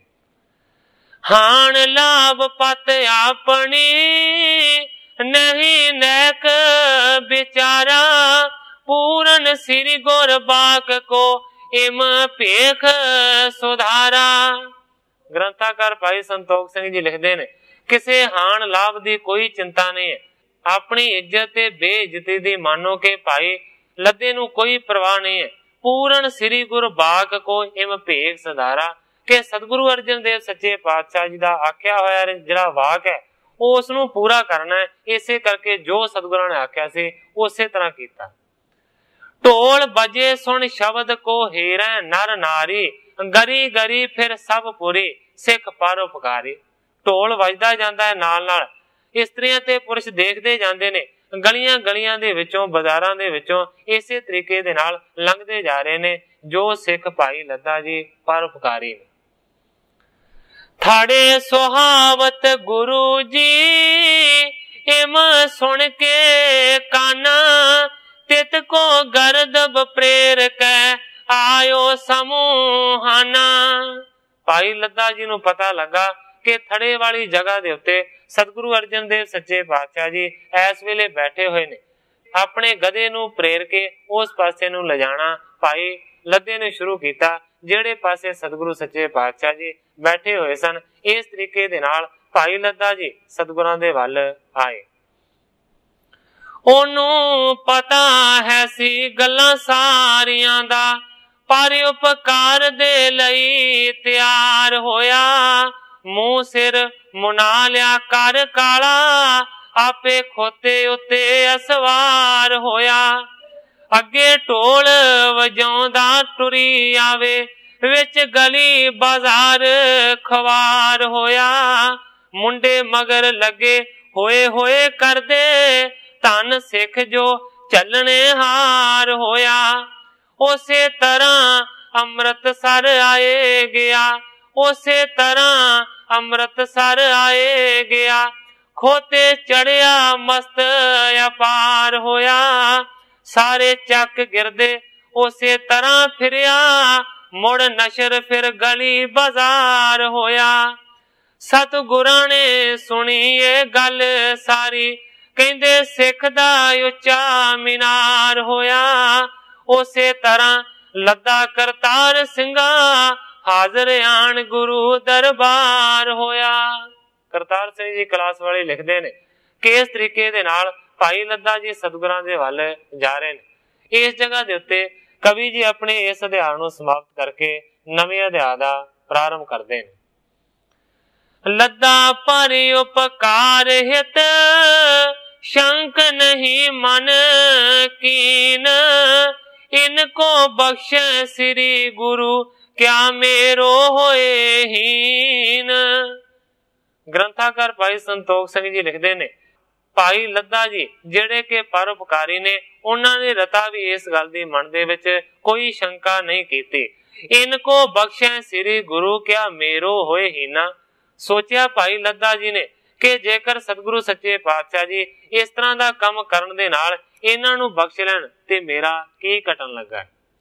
ਸੀਸ ਮੁੰਡਾਏ ਬਾਲ ਪੁਨ ਬਿਰਦ ਹੈ, ਮੁਖ ਕਾਰੋ ਲਿਓ ਨੀਰ ਪਖਾਰ। ਭਾਈ ਲੱਦਾ ਜੀ ਨੇ ਵਿਚਾਰਿਆ ਕਿ ਮੇਰਾ ਕੀ ਘਟਦਾ ਹੈ ਜੇ ਮੇਰੇ ਇਸ ਤਰ੍ਹਾਂ ਕਰਨ ਦੇ ਨਾਲ ਸਤਿਗੁਰੂ ਜੀ ਇਹਨਾਂ ਨੂੰ ਬਖਸ਼ ਦੇਣ। ਸਿਰ ਮੂੰਹ ਬਣਾ ਲਿਆ ਹੈ, ਵਾਲ ਤੇ ਫਿਰ ਵੀ ਉੱਗ ਪੈਣਗੇ, ਕੀ ਘਟੇਗਾ। ਮੁਖ ਕਾਰੋ ਲਿਓ ਨੀਰ ਪਖਾਰ, ਜਿਹੜਾ ਮੂੰਹ ਕਾਲਾ ਕੀਤਾ ਹੋਇਆ ਜਦੋਂ ਧੋ ਲਵਾਂਗਾ ਤੇ ਮੂੰਹ ਤੇ ਫਿਰ ਸਾਫ਼ ਹੋ ਜਾਏਗਾ। ਪਰ ਕਾਰਜ ਕਾਇਆ ਜੇ ਆਵੈ, ਸਫਲ ਜਨਮ ਹੋਵੇ ਤਿਸ ਵਾਰ। ਸੋਚਿਆ ਭਾਈ ਲੱਦਾ ਜੀ ਨੇ ਕਿ ਪਰਾਏ ਕਾਰਜ ਦੇ ਵਾਸਤੇ ਜਿਹੜਾ ਮੇਰਾ ਸਰੀਰ ਲੱਗ ਜਾਵੇ ਤੇ ਇਸ ਤੋਂ ਕੰਮ ਚੰਗਾ ਤੇ ਹੋਰ ਕੋਈ ਵੀ ਨਹੀਂ ਹੈ। ਮਾਨੋ ਕਿ ਮੇਰੀ ਤੇ ਦੇਹ ਸਫਲ ਹੋ ਜਾਏਗੀ ਜੇ ਸਤਿਗੁਰਾਂ ਨੇ ਇਹਨਾਂ ਨੂੰ ਬਖਸ਼ ਦਿੱਤਾ। ਹਿਰਦੈ ਬਿਖੈ ਚਿਤ ਵੈ ਉਪਕਾਰ, ਸਤਿਗੁਰ ਚਰਨ ਪ੍ਰੇਮ ਕੋ ਧਾਰ। ਗ੍ਰੰਥਾਕਾਰ ਭਾਈ ਸੰਤੋਖ ਸਿੰਘ ਜੀ ਲਿਖਦੇ ਨੇ, ਸਤਿਗੁਰਾਂ ਦੇ ਚਰਨਾਂ ਦੇ ਪ੍ਰੇਮ ਨੂੰ ਆਪਣੇ ਹਿਰਦੇ ਦੇ ਵਿੱਚ ਧਾਰਨ ਕੀਤਾ ਹੋਇਆ ਤੇ ਹਿਰਦੇ ਦੇ ਵਿੱਚ ਇਸ ਤਰ੍ਹਾਂ ਦੀਆਂ ਚਿਤਵਨੀਆਂ ਸੋਚਦੇ ਨੇ। ਆਦ ਕਪੀਰ ਸੰਗ ਢੋਲ ਬਜਤ, ਬੜ ਸ਼ੋਰ ਹੋਤ ਬੋਲਤ ਨਰ ਨਾਰ। ਬਹੁਤੀ ਸਾਰੀ ਭੀੜ ਹੈ, ਢੋਲ ਵੱਜ ਰਿਹਾ ਹੈ ਤੇ ਬਹੁਤ ਸਾਰਾ ਸ਼ੋਰ ਸ਼ਰਾਬਾ ਲੋਕਾਂ ਦਾ ਨਾਲ ਹੈ। ਆਇਓ ਨਿਕਟ ਸੁਣੀ ਧੁਨ ਸ੍ਰੀ ਗੁਰ, ਬੂਝਣ ਲੱਗੇ ਲੋਕ ਜੇ ਤੀਰ। ਜਦੋਂ ਮਾਨੋ ਕਿ ਬਹੁਤ ਸਾਰੀ ਭੀੜ ਦੀ ਆਵਾਜ਼ ਸੁਣੀ ਤੇ ਢੋਲ ਦੀ ਆਵਾਜ਼ ਸੁਣੀ ਤੇ ਅੰਤਰਜਾਮੀ ਸਤਿਗੁਰੂ ਸੱਚੇ ਪਾਤਸ਼ਾਹ ਜੀ ਜਿਹੜੇ ਭਾਵੇਂ ਸਾਰਾ ਕੁਝ ਜਾਣਦੇ ਨੇ ਪਰ ਫਿਰ ਵੀ ਅਣਜਾਣ ਬਣ ਕੇ ਸਤਿਗੁਰੂ ਅਰਜਨ ਦੇਵ ਸੱਚੇ ਪਾਤਸ਼ਾਹ ਜੀ ਨੇ ਆਪਣੇ ਲਾਗਲੇ ਸਿੱਖਾਂ ਨੂੰ ਇੰਝ ਆਖਿਆ। ਕਹਿੰਦੇ ਨੇ ਕੋ ਆਵਤ ਬੜ ਸ਼ੋਰ ਮਚਾਵਤ ਢੋਲ ਬਜਾਵਤ ਲਖੀਅਤ ਭੀੜ। ਸੱਚੇ ਪਾਤਸ਼ਾਹ ਜੀ ਕਹਿੰਦੇ ਨੇ ਕੌਣ ਆ ਰਿਹਾ ਹੈ? ਇੰਨੇ ਵੱਡੇ ਸ਼ੋਰ ਸ਼ਰਾਬੇ ਦੇ ਨਾਲ ਬੜੇ ਢੋਲ ਵੱਜ ਰਹੇ ਨੇ ਔਰ ਬਹੁਤ ਸਾਰੀ ਲੋਕਾਂ ਦੀ ਭੀੜ ਨਾਲ ਲੱਗਦੀ।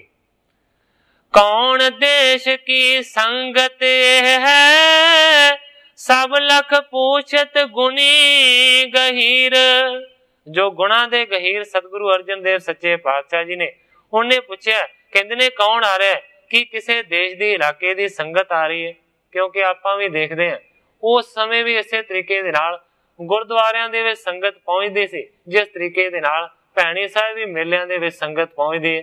ਆਮ ਕਰਕੇ ਦੇਖਿਆ ਜਾਂਦਾ ਹੈ ਬੱਸਾਂ ਗੱਡੀਆਂ ਦੇ ਵਿੱਚ ਟਰੱਕਾਂ ਦੇ ਵਿੱਚ ਢੋਲਕੀ ਛਾਣੇ ਵੱਜ ਰਹੇ ਹੁੰਦੇ ਨੇ, ਬੜਾ ਸ਼ੋਰ ਸ਼ਰਾਬਾ ਹੁੰਦਾ ਹੈ, ਕੀਰਤਨ ਦਾ ਆ ਰਹੇ ਹੁੰਦੇ ਨੇ। ਇਸ ਤੋਂ ਇਲਾਵਾ ਜੋ ਬੋਲੇ ਸੋ ਨਿਹਾਲ ਸਤਿ ਸ੍ਰੀ ਅਕਾਲ ਦੇ ਜਕਾਰੇ ਲਾ ਰਹੇ ਹੁੰਦੇ ਨੇ। ਮੇਰਾ ਸਿਰਫ ਕਹਿਣ ਤੋਂ ਭਾਵ ਹੈ ਕਿ ਬੜਾ ਸ਼ੋਰ ਸ਼ਰਾਬਾ ਸੀ ਤੇ ਸੰਗਤਾਂ ਇਸੇ ਤਰੀਕੇ ਦੇ ਨਾਲ ਪਹੁੰਚਦੀਆਂ ਵੀ ਸਨ। ਸਤਿਗੁਰੂ ਸੱਚੇ ਪਾਤਸ਼ਾਹ ਜੀ ਕਹਿੰਦੇ ਨੇ ਕੌਣ ਆ ਰਿਹਾ? ਕਿ ਕਿਸੇ ਇਲਾਕੇ ਦੀ ਸੰਗਤ ਆ ਰਹੀ ਹੈ, ਬੜਾ ਵੱਡਾ ਸ਼ੋਰ ਸ਼ਰਾਬਾ ਹੋ ਰਿਹਾ ਹੈ। ਹਾਥ ਜੋਰ ਸਿੱਖ ਕਹੀ ਬਾਰਤਾ ਸਿੱਖੀ ਧਨ ਸਿਦਕ ਪ੍ਰਭੂ ਧੀਰ। ਤੇ ਜਿਹੜੇ ਸਿੱਖਾਂ ਨੂੰ ਪਤਾ ਸੀ ਕਿ ਭਾਈ ਲੱਦਾ ਜੀ ਆ ਰਹੇ ਨੇ, ਉਹਨਾਂ ਨੇ ਫਿਰ ਹੱਥ ਜੋੜ ਕੇ ਸਾਰੀ ਵਾਰਤਾ ਆਖੀ ਹੈ। ਕਹਿੰਦੇ ਨੇ ਸਿੱਖੀ ਧਨ ਸਿਦਕ ਪ੍ਰਭੂ ਧੀਰ। ਹੇ ਧੀਰਜ ਵਾਲੇ ਸਤਿਗੁਰੂ ਸੱਚੇ ਪਾਤਸ਼ਾਹ ਜੀ, ਧਨ ਹੈ ਤੁਹਾਡੀ ਸਿੱਖੀ। ਲੱਦਾ ਗੁਰਮੁਖ ਪਾਰੀ ਉਪਕਾਰੀ ਬਾਕ ਗੁਰੂ ਤੇ ਭੇਖ ਬਣਾਏ। ਕਹਿੰਦੇ ਨੇ ਹੇ ਸਤਿਗੁਰੂ ਸੱਚੇ ਪਾਤਸ਼ਾਹ ਜੀ, ਭਾਈ ਲੱਦਾ ਜੀ ਜਿਨ੍ਹਾਂ ਨੂੰ ਪਰਉਪਕਾਰੀ ਆਖਿਆ ਜਾਂਦਾ ਹੈ, ਸੱਚੇ ਪਾਤਸ਼ਾਹ ਉਹ ਆ ਰਹੇ ਨੇ ਇਸ ਤਰ੍ਹਾਂ ਦਾ ਭੇਖ ਧਾਰਨ ਕਰਕੇ। ਕਿਸ ਤਰ੍ਹਾਂ ਦਾ ਭੇਖ ਧਾਰਨ ਕੀਤਾ ਹੈ ਇਹ ਅੱਗੇ ਦੱਸਦੇ ਨੇ। ਗਦੇ ਅਰੂੜਿਓ ਕਰ ਮੁਖ ਕਾਰੋ ਸੀਸ ਮੁੰਡਾਏ ਢੋਲ ਬਜਵਾਏ। ਸੱਚੇ ਪਾਤਸ਼ਾਹ ਇਸ ਤਰੀਕੇ ਦੇ ਨਾਲ ਭਾਈ ਲੱਦਾ ਜੀ ਪਰਉਪਕਾਰੀ ਆ ਰਹੇ ਨੇ, ਖੋਤੇ ਦੇ ਉੱਤੇ ਚੜੇ ਹੋਏ ਨੇ, ਮੂੰਹ ਕਾਲਾ ਕੀਤਾ ਹੋਇਆ, ਸਿਰ ਮੂੰਹ ਮਨਾਇਆ ਹੋਇਆ ਤੇ ਨਾਲ ਨਾਲ ਢੋਲ ਵੱਜਦਾ ਆ ਰਿਹਾ। ਫੇਰਿਓ ਨਗਰ ਤਿਸ ਕੇ ਹਿਤ ਹੇਰਨ ਆਵਤ ਲੋਕ ਬ੍ਰਿੰਦ ਬਿਸ ਮਾਏ। ਕਹਿੰਦੇ ਨੇ ਸੱਚੇ ਪਾਤਸ਼ਾਹ ਸਾਰੇ ਨਗਰ ਦੇ ਵਿੱਚੋਂ ਫਿਰ ਫਿਰਾ ਕੇ ਇਸ ਪਾਸੇ ਆ ਰਿਹਾ ਹੈ। ਇਸ ਕਰਕੇ ਲੋਕ ਬਹੁਤ ਸਾਰੇ ਇਸ ਦਸ਼ਾ ਨੂੰ ਦੇਖਣ ਦੇ ਵਾਸਤੇ ਹੈਰਾਨਗੀ ਦੇ ਨਾਲ ਆ ਰਹੇ ਨੇ। ਸੱਚੇ ਪਾਤਸ਼ਾਹ ਇਸ ਤਰੀਕੇ ਦੇ ਨਾਲ ਵੱਡਾ ਸ਼ੋਰ ਸ਼ਰਾਬਾ ਹੈ। ਇਤਨੇ ਮੇ ਸਨ ਮੁਖ ਭਾਗੁਰ ਕੇ ਦਰਸ਼ਨ ਦੇਖਤ ਪ੍ਰੇਮ ਵਧਾਏ। ਅਜੇ ਇੰਨੀਆਂ ਅਰਜ਼ਾਂ ਸਤਿਗੁਰਾਂ ਦੇ ਕੋਲ ਸਿੱਖ ਕਰ ਹੀ ਰਿਹਾ ਸੀ ਕਿ ਕਵੀ ਜੀ ਲਿਖਦੇ ਨੇ ਕਿ ਭਾਈ ਲੱਦਾ ਜੀ ਸਤਿਗੁਰੂ ਸੱਚੇ ਪਾਤਸ਼ਾਹ ਜੀ ਦੇ ਸਾਹਮਣੇ ਆ ਗਏ ਨੇ। ਦਰਸ਼ਨ ਦੇਖਤ ਪ੍ਰੇਮ ਵਧਾਏ, ਪ੍ਰੇਮ ਨੂੰ ਵਧਾ ਕੇ ਲੱਦੇ ਨੇ ਦੂਰੋਂ ਹੀ ਦਰਸ਼ਨ ਕੀਤਾ। ਹਾਥ ਬੰਦ ਕਰ ਬੰਧਨ ਕੀਨਸ ਪਦ ਅਰਬਿੰਦ ਦ੍ਰਿਸ਼ਟ ਲਗਾਏ। ਭਾਈ ਲੱਦਾ ਜੀ ਖੋਤੇ ਤੋਂ ਥੱਲੇ ਨਹੀਂ ਉਤਰੇ, ਦੂਰੋਂ ਹੀ ਸਤਿਗੁਰਾਂ ਦਾ ਦਰਸ਼ਨ ਕੀਤਾ ਹੈ। ਹੱਥ ਜੋੜ ਕੇ ਦੂਰੋਂ ਹੀ ਨਮਸਕਾਰ ਕੀਤੀ ਹੈ ਸਤਿਗੁਰਾਂ ਦੇ ਚਰਨਾਂ ਦੇ ਵੱਲ ਦ੍ਰਿਸ਼ਟੀ ਨੂੰ, ਧਿਆਨ ਨੂੰ, ਨਿਗਾਹ ਨੂੰ ਲਾ ਕੇ। ਗਰਦਪ ਚੜਿਓ ਸਤਤ ਕੋ ਉਚਰਤ ਕਿਰਪਾ ਨਿਧਾਨ ਨਾਮ ਤੁਮ ਗਾਏ। ਹੁਣ ਖੋਤੇ ਤੇ ਚੜੇ ਚੜਾਇਆ ਨੇ ਸਤਿਗੁਰੂ ਅਰਜਨ ਦੇਵ ਸੱਚੇ ਪਾਤਸ਼ਾਹ ਜੀ ਦੀ ਤਾਰੀਫ ਕਰਨੀ ਸ਼ੁਰੂ ਕੀਤੀ ਹੈ। ਭਾਈ ਲੱਦਾ ਜੀ ਕਹਿੰਦੇ ਨੇ ਕਿਰਪਾ ਨਿਧਾਨ ਨਾਮ ਤੁਮ ਗਾਏ। हे ਸਤਿਗੁਰੂ ਸੱਚੇ ਪਾਤਸ਼ਾਹ ਜੀ, ਕਿਰਪਾ ਦੇ ਖਜ਼ਾਨੇ ਤੁਹਾਡਾ ਨਾਮ ਦੁਨੀਆ ਦੇ ਵਿੱਚ ਆਖਿਆ ਜਾਂਦਾ ਹੈ। ਪਤਿਤ ਪਾਵਨ ਆਦਮ ਉਦਾਹਰਨ ਗੁਰੂ ਗਰੀਬ ਨਿਵਾਜ ਅਲਾਏ। ਕਹਿੰਦਾ ਇਹ ਸੱਚੇ ਪਾਤਸ਼ਾਹ ਪਤਿਤਾਂ ਨੂੰ ਤੁਸੀਂ ਪਾਵਨ ਕਰਨ ਵਾਲਿਓ, ਪਵਿੱਤਰ ਕਰਨ ਵਾਲਿਓ, ਆਦਮਾਂ ਨੂੰ ਉਧਾਰਨ ਵਾਲਿਓ, ਪਾਪੀਆਂ ਦਾ ਉਧਾਰ ਕਰਨ ਵਾਲਿਓ। ਇਸ ਤੋਂ ਇਲਾਵਾ ਗੁਰੂ ਗਰੀਬ ਨਿਵਾਜ ਅਲਾਏ, ਕਈ ਤੁਹਾਨੂੰ ਗੁਰੂ ਗਰੀਬ ਨਿਵਾਜ ਕਹਿੰਦੇ ਨੇ। ਦਾਸ ਬ੍ਰਿੰਦ ਬਖਸ਼ਿੰਦ ਬਿਲੰਦੇ ਚੰਦ ਮਨਿੰਦ ਆਨੰਦ ਉਪਾਏ। ਸੱਚੇ ਪਾਤਸ਼ਾਹ ਬਹੁਤਿਆਂ ਸਾਰਿਆਂ ਦਾਸਾਂ ਨੂੰ ਤੁਸੀਂ ਬਖਸ਼ ਦਿੰਦੇ ਹੋ, ਭਾਵੇਂ ਕਿਸੇ ਦਾਸ ਨੇ ਕਿੰਨਾ ਹੀ ਵੱਡਾ ਗੁਨਾਹ ਕਿਉਂ ਨਾ ਕੀਤਾ ਹੋਵੇ। ਇਹ ਸੱਚੇ ਪਾਤਸ਼ਾਹ ਤੁਸੀਂ ਮੰਨੋ ਕਿ ਗਰੀਬ ਨਵਾਜ ਹੋ। ਜਿਸ ਤਰ੍ਹਾਂ ਚਕੋਰ ਚੰਦਰਮਾ ਨੂੰ ਦੇਖ ਕੇ ਖੁਸ਼ ਹੁੰਦਾ ਹੈ ਨਾ, ਇਸ ਤਰ੍ਹਾਂ ਤੁਸੀਂ ਆਨੰਦ ਦਾ ਸਿੱਖਾਂ ਨੂੰ ਦਾਨ ਦੇਣ ਵਾਲੇ। ਰਿਸ ਪ੍ਰਸੰਨਤਾ ਸਫਲ ਤੁਮਾਰੀ, ਛਿਮੋ ਭੂਲ ਨਿਜ ਦਾਸ ਪਛਾਣ। ਭਾਈ ਲੱਦਾ ਜੀ ਕਹਿੰਦੇ ਨੇ ਕਿ ਸੱਚੇ ਪਾਤਸ਼ਾਹ ਤੁਹਾਡਾ ਗੁੱਸਾ ਤੇ ਤੁਹਾਡੀ ਪ੍ਰਸੰਨਤਾ ਹਮੇਸ਼ਾ ਸਫਲ ਹੁੰਦੀ ਹੈ। ਕਹਿਣ ਤੋਂ ਭਾਵ ਇਹ ਹੈ ਕਿ ਜੇਕਰ ਗੁੱਸਾ ਕਰਕੇ ਕਿਸੇ ਨੂੰ ਸ਼ਰਾਪ ਦਿੰਦੇ ਹੋ ਉਹ ਵੀ ਖਾਲੀ ਨਹੀਂ ਜਾਂਦਾ, ਤੇ ਜੇ ਮਿਹਰ ਦੇ ਨਾਲ ਵਰਦਾਨ ਦਿੰਦੇ ਹੋ ਤੇ ਉਹ ਵੀ ਸਫਲ ਹੁੰਦਾ ਹੈ। ਸੱਚੇ ਪਾਤਸ਼ਾਹ ਤੁਹਾਡਾ ਗੁੱਸਾ ਤੇ ਪ੍ਰਸੰਨਤਾ ਹਮੇਸ਼ਾ ਸਫਲ ਹੁੰਦੀ ਹੈ। ਛਿਮੋ ਭੂਲ ਨਿਜ ਦਾਸ ਪਛਾਣ। ਸੱਚੇ ਪਾਤਸ਼ਾਹ ਮੈਂ ਇਸ ਹੁਲੀਏ ਦੇ ਵਿੱਚ ਤੁਹਾਡੇ ਦਰਬਾਰ ਦੇ ਵਿੱਚ ਹਾਜ਼ਰ ਹੋਇਆ, ਕਿਰਪਾ ਕਰਕੇ ਮੈਨੂੰ ਆਪਣਾ ਦਾਸ ਜਾਣ ਕੇ ਮਾਫ ਕਰ ਦਿਓ। ਆਗਿਆ ਮਾਨ ਪ੍ਰਥਮ ਕੀ ਇਮ ਕੀਆ, ਅਪਰ ਸੁਜਾਏ ਉਚਿਤ ਕੁਛ ਜਾਣ। ਭਾਈ ਲੱਦੇ ਨੇ ਸਤਿਗੁਰਾਂ ਦੇ ਚਰਨਾਂ ਦੇ ਵਿੱਚ ਬੇਨਤੀ ਕੀਤੀ ਹੈ ਕਿ ਸੱਚੇ ਪਾਤਸ਼ਾਹ ਤੁਹਾਡਾ ਹੁਕਮ ਇਸ ਤਰ੍ਹਾਂ ਦਾ ਸੀ, ਤੁਹਾਡੀ ਆਗਿਆ ਇਸ ਤਰ੍ਹਾਂ ਦੀ ਸੀ, ਇਸ ਕਰਕੇ ਸੱਚੇ ਪਾਤਸ਼ਾਹ ਜੋ ਤੁਸੀਂ ਬਾਅਦ ਦੇ ਵਿੱਚ ਸਜ਼ਾ ਦੇਣੀ ਸੀ ਨਾ, ਉਹ ਸਜ਼ਾ ਮੈਂ ਪਹਿਲਾਂ ਹੀ ਲੈ ਲਈ ਹੈ। ਆਪਰ ਸਜਾਏ ਉਚਿਤ ਕੁਛ ਜਾਣ। ਪਰ ਸੱਚੇ ਪਾਤਸ਼ਾਹ ਮੈਂ ਇਹ ਨਹੀਂ ਸਮਝਦਾ ਕਿ ਇਹੀ ਸਜ਼ਾ ਮੇਰੇ ਵਾਸਤੇ ਕਾਫੀ ਹੈ ਜਾਂ ਕੁਝ ਹੋਰ ਵੀ ਬਣਦੀ ਹੈ। ਕਹਿੰਦਾ ਜੇਕਰ ਹੋਰ ਵੀ ਸਜ਼ਾ ਬਣਦੀ ਹੈ ਤੇ ਉਚਿਤ ਜਾਣ ਕੇ ਉਹ ਵੀ ਦਿਓ। ਕਹਿੰਦਾ ਸੋ ਦੀਜੈ ਨਹੀਂ ਦੇਰ ਕਰੀਜੈ, ਹੁਣ ਮੈਂ ਅਰਜ ਗੁਜ਼ਾਰਨ ਠਾਣ। ਕਹਿੰਦਾ ਜੇ ਹੋਰ ਵੀ ਸਜ਼ਾ ਬਣਦੀ ਹੈ ਤੇ ਸੱਚੇ ਪਾਤਸ਼ਾਹ ਉਹ ਵੀ ਪਹਿਲਾਂ ਦੇ ਦਿਓ। ਜਦੋਂ ਸਜ਼ਾ ਹੋਰ ਵੀ ਦੇ ਦਿਓਗੇ ਨਾ ਤੇ ਫੇਰ ਮੈਂ ਹੱਥ ਜੋੜ ਕੇ ਆਪਣੀ ਅਰਜ ਜਿਹੜੀ ਹੈ ਨਾ ਉਹ ਤੁਹਾਡੇ ਚਰਨਾਂ ਦੇ ਵਿੱਚ ਕਹਾਂਗਾ। ਦੀਨ ਬਾਂਧ ਪ੍ਰਭ ਦਇਆ ਸਿੰਧ, ਗੁਰ ਬੁੱਧ ਅੰਦੇ ਕੋ ਦੇ ਦ੍ਰਿਗ ਗਿਆਨ। ਹੱਥ ਜੋੜ ਕੇ ਭਾਈ ਲੱਦਾ ਜੀ ਕਹਿੰਦੇ ਨੇ ਹੇ ਸੱਚੇ ਪਾਤਸ਼ਾਹ ਤੁਸੀਂ ਦੀਨਾਂ ਦੇ ਬੰਧੂ ਹੋ। ਹੇ ਸੱਚੇ ਪਾਤਸ਼ਾਹ ਤੁਸੀਂ ਪ੍ਰਭੂ ਹੋ, ਦਇਆ ਦੇ ਸਮੁੰਦਰ ਹੋ। ਸੱਚੇ ਪਾਤਸ਼ਾਹ ਗੁਰੂ ਬੁੱਧ ਅੰਧੇ ਕੋ ਦੇ ਦ੍ਰਿਗ ਗਿਆਨ। ਸੱਚੇ ਪਾਤਸ਼ਾਹ ਹੇ ਗੁਰੂ ਜੀ ਮੈਂ ਤੇ ਅੰਨਾ ਹਾਂ। ਸੱਚੇ ਪਾਤਸ਼ਾਹ ਕਿਰਪਾ ਕਰਕੇ ਮੈਨੂੰ ਗਿਆਨ ਦੀਆਂ ਅੱਖਾਂ ਬਖਸ਼ੋ। ਸ੍ਰੀ ਅਰਜਨ ਅਵਲੋਕਨ ਕੀ ਨਸ, ਲੋਚਨ ਜਲ ਪੂਰਨ ਹੋਏ ਆਏ। ਧਿਆਨ ਦੇਣ ਦੀ ਇਹ ਲੋੜ ਹੈ ਕਿ ਭਾਵੇਂ ਕਿ ਸਾਰਾ ਕੁਝ ਸਪਸ਼ਟ ਹੁੰਦਾ ਜਾ ਰਿਹਾ ਹੈ ਕਿ ਭਾਈ ਲੱਦਾ ਜੀ ਇਸ ਤਰ੍ਹਾਂ ਕਰਕੇ ਸੱਤੇ ਤੇ ਬਲਵੰਡ ਨੂੰ ਬਖਸ਼ਾਉਣ ਦਾ ਯਤਨ ਕਰ ਰਹੇ ਨੇ, ਪਰ ਅੰਤਰਜਾਮੀ ਸਤਿਗੁਰੂ ਸੱਚੇ ਪਾਤਸ਼ਾਹ ਜੀ ਮਾਨੋ ਕਿ ਬਿਲਕੁਲ ਹੀ ਅਣਜਾਣਤਾ ਦੇ ਨਾਲ ਅਜੇ ਕੁਝ ਵੀ ਨਹੀਂ ਸਮਝ ਰਹੇ। ਸਤਿਗੁਰੂ ਸੱਚੇ ਪਾਤਸ਼ਾਹ ਜੀ ਨੇ ਸਿਰਫ ਇਹ ਦੇਖਿਆ ਕਿ ਭਾਈ ਲੱਦੇ ਦੀ ਕਿਸ ਤਰ੍ਹਾਂ ਦੀ ਹਾਲਤ ਹੈ। ਕਵੀ ਜੀ ਲਿਖਦੇ ਨੇ ਸ੍ਰੀ ਅਰਜਨ ਅਵਲੋਕਨ ਕੀਨਸ, ਲੋਚਨ ਜਲ ਪੂਰਨ ਹੋਇਆ ਹੈ। ਸਤਿਗੁਰੂ ਸੱਚੇ ਪਾਤਸ਼ਾਹ ਜੀ ਨੇ ਜਦੋਂ ਹੀ ਭਾਈ ਲੱਦੇ ਨੂੰ ਇਸ ਤਰ੍ਹਾਂ ਦੀ ਹਾਲਤ ਦੇ ਵਿੱਚ ਦੇਖਿਆ ਤੇ ਪ੍ਰੇਮ ਦੇ ਨਾਲ ਸਤਿਗੁਰੂ ਸੱਚੇ ਪਾਤਸ਼ਾਹ ਜੀ ਦੀਆਂ ਅੱਖਾਂ ਹੰਝੂਆਂ ਦੇ ਪਾਣੀ ਦੇ ਨਾਲ ਭਰ ਗਈਆਂ। ਗੁਰੂ ਮਾਰੇ ਕੋ ਸਿੱਖ ਬਚਾਵੇ, ਸਿੱਖ ਮਾਰੇ ਤਿਸ ਨਹੀਂ ਕਿਸ ਥਾਏ। ਸਤਿਗੁਰੂ ਅਰਜਨ ਦੇਵ ਸੱਚੇ ਪਾਤਸ਼ਾਹ ਜੀ ਕਹਿੰਦੇ ਨੇ ਕਿ ਗੁਰੂ ਦੇ ਮਾਰੇ ਹੋਏ ਨੂੰ ਸਿੱਖ ਬਚਾ ਲੈਂਦਾ, ਪਰ ਸੱਚੇ ਪਾਤਸ਼ਾਹ ਜੀ ਕਹਿੰਦੇ ਨੇ ਜਿਹਨੂੰ ਸਿੱਖ ਮਾਰੇ ਉਹਨੂੰ ਕੋਈ ਵੀ ਥਾਂ ਨਹੀਂ। ਤਪਤ ਤਰ ਤਰ ਜਲ ਮਿਲ ਜੀਵੇ, ਜਲ ਤੇ ਹੱਥ ਹੋਏ ਤਸ ਸੁਸ ਕਾਏ। ਸਤਿਗੁਰੂ ਅਰਜਨ ਦੇਵ ਸੱਚੇ ਪਾਤਸ਼ਾਹ ਜੀ ਨੇ ਇਹ ਵੀ ਬਚਨ ਕੀਤਾ ਜੇਕਰ ਕੋਈ ਪਾਣੀ ਨਾ ਮਿਲਣ ਦੇ ਕਾਰਨ ਰੁੱਖ ਸੁੱਕ ਰਿਹਾ ਹੋਵੇ ਤੇ ਜੇਕਰ ਉਸ ਨੂੰ ਪਾਣੀ ਮਿਲ ਜਾਵੇ ਤੇ ਫਿਰ ਬੂਟਾ ਹਰਿਆ ਹੋ ਜਾਂਦਾ ਹੈ। ਜਲ ਤੇ ਹੱਥ ਹੋਏ ਤਬ ਸੁਸਕਾਏ। ਪਰ ਜੇਕਰ ਪਾਣੀ ਜ਼ਿਆਦਾ ਦੇ ਦਿੱਤਾ ਜਾਵੇ, ਜੇਕਰ ਪਾਣੀ ਦੇ ਨਾਲ ਬੂਟਾ ਮਾਰਿਆ ਜਾਵੇ ਤੇ ਫਿਰ ਕਿਸੇ ਵੀ ਤਰੀਕੇ ਦੇ ਨਾਲ ਉਹਦਾ ਕੋਈ ਬਚਾਅ ਹੋ ਨਹੀਂ ਸਕਦਾ। ਸਤਿਗੁਰੂ ਪ੍ਰਤਾਪ ਸਿੰਘ ਸੱਚੇ ਪਾਤਸ਼ਾਹ ਜੀ ਦੇ ਪਵਿੱਤਰ ਉਪਦੇਸ਼ ਦੇ ਵਿੱਚ ਵੀ ਇਸ ਤਰ੍ਹਾਂ ਦਾ ਪ੍ਰਸੰਗ ਆਉਂਦਾ ਹੈ ਕਿ ਸਤਿਗੁਰੂ ਸੱਚੇ ਪਾਤਸ਼ਾਹ ਜੀ ਕਹਿੰਦੇ ਨੇ ਸੋਕੇ ਦੀ ਮਾਰੀ ਹੋਈ ਖੇਤੀ ਨੂੰ ਬਚਾ ਦਿੰਦਾ ਹੈ, ਪਰ ਕਹਿੰਦੇ ਨੇ ਕਿ ਜੇਕਰ ਪਾਣੀ ਖੇਤੀ ਨੂੰ ਮਾਰ ਦੇਵੇ, ਪਾਣੀ ਜ਼ਿਆਦਾ ਆ ਕੇ ਨੁਕਸਾਨ ਪਹੁੰਚਾਵੇ ਤੇ ਫਿਰ ਕੋਈ ਵੀ ਹੀਲਾ ਨਹੀਂ ਹੋ ਸਕਦਾ ਕਿ ਫਸਲ ਦਾ ਬਚਾਅ ਹੋ ਸਕੇ। ਗ੍ਰੰਥਾਕਾਰ ਭਾਈ ਸੰਤੋਖ ਸਿੰਘ ਜੀ ਇਹੀ ਪ੍ਰਮਾਣ ਦਿੰਦੇ ਨੇ ਕਿ ਸਤਿਗੁਰਾਂ ਨੇ ਆਖਿਆ ਕਿ ਜੇ ਕੋਈ ਬੂਟਾ ਪਾਣੀ ਨਾ ਮਿਲਣ ਦੇ ਕਾਰਨ ਸੁੱਕ ਰਿਹਾ ਹੋਵੇ ਤੇ ਪਾਣੀ ਮਿਲ ਜਾਵੇ ਤੇ ਉਹ ਹਰਿਆ ਹੋ ਜਾਂਦਾ ਹੈ, ਪਰ ਕਹਿੰਦੇ ਨੇ ਜੇ ਪਾਣੀ ਹੀ ਬੂਟੇ ਨੂੰ ਮਾਰ ਦੇਵੇ ਤੇ ਫਿਰ ਕੋਈ ਬਚਾਅ ਨਹੀਂ। ਕਾਵ ਸੁਗਮ ਲਾਗੇ ਹੋਏ ਜੀਵਨ, ਛਲ ਤੇ ਬਚੇ ਨਾ ਪ੍ਰਾਣ ਨਸਾਏ। ਸੱਚੇ ਪਾਤਸ਼ਾਹ ਜੀ ਕਹਿੰਦੇ ਨੇ ਕਿ ਸਹਿਜ ਸੁਭਾਅ ਥੋੜਾ ਬਹੁਤਾ ਜ਼ਖਮ ਲੱਗਿਆ ਹੋਵੇ ਤੇ ਮਨੁੱਖ ਜ਼ਿੰਦਾ ਰਹਿ ਸਕਦਾ ਹੈ, ਭਾਵ ਕਿ ਮੌਤ ਤੋਂ ਬਚ ਸਕਦਾ ਹੈ। ਪਰ ਛਲ ਤੇ ਬਚੇ ਨਾ ਪ੍ਰਾਣ ਨਸਾਏ। ਪਰ ਜੇ ਕਿਸੇ ਨੇ ਵਸਾ ਦੇ ਨਾਲ, ਯੁਕਤੀ ਦੇ ਨਾਲ ਵਾਰ ਕੀਤਾ ਹੋਵੇ ਤੇ ਉਹ ਵਾਰ ਅਸਹਿ ਹੁੰਦਾ ਹੈ, ਜਿਹੜਾ ਕਿ ਮੌਤ ਦੇ ਘਾਟ ਤੱਕ ਮਨੁੱਖ ਨੂੰ ਪਹੁੰਚਾ ਦਿੰਦਾ ਹੈ। ਕਿਉਂਕਿ ਜੇਕਰ ਕੋਈ ਵਸਾ ਕੇ ਵਾਰ ਕਰਦਾ ਹੈ ਤੇ ਉਹ ਐਸਾ ਵਾਰ ਘਟੀਆ ਨਹੀਂ ਕਰਦਾ ਕਿ ਮਨੁੱਖ ਬਚ ਜਾਵੇ। ਸਤਿਗੁਰੂ ਸੱਚੇ ਪਾਤਸ਼ਾਹ ਜੀ ਕਹਿੰਦੇ ਨੇ ਥੋੜਾ ਬਹੁਤਾ ਜ਼ਖਮ ਲੱਗਿਆ ਹੋਵੇ ਤੇ ਆਦਮੀ ਬਚ ਸਕਦਾ ਹੈ, ਪਰ ਜੇ ਕੋਈ ਕਿਸੇ ਨੂੰ ਵਸਾ ਕੇ ਮਾਰੇ ਤੇ ਫਿਰ ਉਹ ਵਾਰ ਤੋਂ ਨਹੀਂ ਬਚ ਸਕਦਾ, ਮਰ ਜਾਂਦਾ ਹੈ।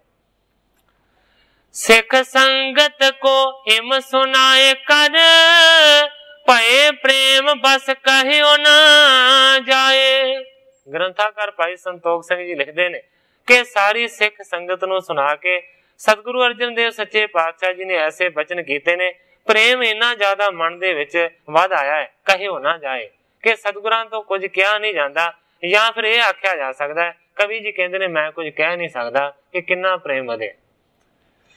ਪਠੇ ਦਾਸ ਖਰ ਤੇ ਉਤਰਾਇਓ, ਪੁਨ ਇਸ਼ਨਾਨ ਨੀਕੇ ਕਰਵਾਏ। ਮਾਨੋ ਕਿ ਸਤਿਗੁਰੂ ਜੀ ਭਾਈ ਲੱਦੇ ਦੀ ਐਸੀ ਦਸ਼ਾ ਨੂੰ ਦੇਖ ਨਹੀਂ ਸਕੇ, ਉਹਨੇ ਅਜੇ ਅਰਜ਼ ਵੀ ਨਹੀਂ ਕੀਤੀ ਕਿ ਕਿਹਨੂੰ ਬਖਸ਼ਾਉਣਾ ਹੈ, ਕਾਹਦੇ ਵਾਸਤੇ ਆਇਆ।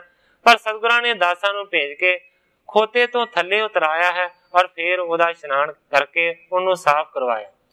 ਪਟ ਪਹਿਰਾਏ ਨਿਕਟ ਤਬ ਆਇਓ, ਗੁਰ ਪਗ ਪੰਕਜ ਰਹਿ ਲਿਪਟਾਏ। ਸਾਫ਼ ਹੋ ਕੇ ਸੋਹਣੇ ਨਵੇਂ ਕੱਪੜਿਆਂ ਨੂੰ ਪਹਿਨ ਕੇ ਭਾਈ ਲੱਦਾ ਜੀ ਸਤਿਗੁਰੂ ਸੱਚੇ ਪਾਤਸ਼ਾਹ ਜੀ ਦੇ ਚਰਨਾਂ ਦੇ ਵਿੱਚ ਆਣ ਕੇ ਡਿੱਗੇ ਨੇ, ਚਰਨਾਂ ਦੇ ਨਾਲ ਲਿਪਟੇ ਨੇ। ਸੋ ਸਾਧ ਸੰਗਤ ਜੀ, ਸਮੇਂ ਦੀ ਸਮਾਪਤੀ ਹੈ। ਕਿਸ ਤਰੀਕੇ ਦੇ ਨਾਲ ਭਾਈ ਲੱਦਾ ਜੀ ਸਤਿਗੁਰਾਂ ਦੇ ਚਰਨਾਂ ਦੇ ਵਿੱਚ ਅਰਜ਼ ਬੇਨਤੀ ਕਰਨਗੇ ਸੱਤੇ ਤੇ ਬਲਵੰਡ ਦੇ ਵਾਸਤੇ, ਜਿਸ ਤਰ੍ਹਾਂ ਕਵੀ ਜੀ ਇਸ ਪ੍ਰਸੰਗ ਨੂੰ ਅੱਗੇ ਬਿਆਨ ਕਰਨਗੇ, ਮੈਂ ਉਸੇ ਤਰ੍ਹਾਂ ਸਾਧ ਸੰਗਤ ਦੇ ਸਨਮੁਖ ਅਰਜ਼ ਕਰਾਂਗਾ। ਅੱਗੇ ਜੋ ਸਤਿਗੁਰੂ ਸੱਚੇ ਪਾਤਸ਼ਾਹ ਜੀ ਦੀ ਰਜ਼ਾ ਹੋਵੇਗੀ ਉਸੇ ਤਰ੍ਹਾਂ ਵਰਤੇਗੀ। ਜਿੰਨੀਆਂ ਹੀ ਅਰਜ਼ਾਂ ਕਰਦਾ ਹੋਇਆ ਮੈਂ ਇੱਥੇ ਕਥਾ ਨੂੰ ਵਿਸਰਾਮ ਦੇ ਕੇ ਸਾਰੀ ਸਾਧ ਸੰਗਤ ਤੋਂ ਖਿਮਾ ਦਾ ਅਰਜ਼ ਕਰਾਂ। हे अच्युत हे पार ब्रह्म अविनाशी अगनास, हे पूरन हे सर्ब मैं दुख पंजन गुणतास, हे संगी हे निरंकार हे निर्गुण सब टेक, हे गोबिंद हे गुण निधान जाके सदा विवेक, हे अपरंपर हर हरे है पी होवन हार, हे संतः कै सदा संग ने धारा आधार, हे ठाकुर हो दास रो मैं निर्गुण गुण नहीं कोय, नानक दीजै नाम दान राखो ही है परोय, याही कुल ते प्रगट हो ताही कुल को नाम, पुन द्वादश गुरिंड को मेरी है प्रणाम।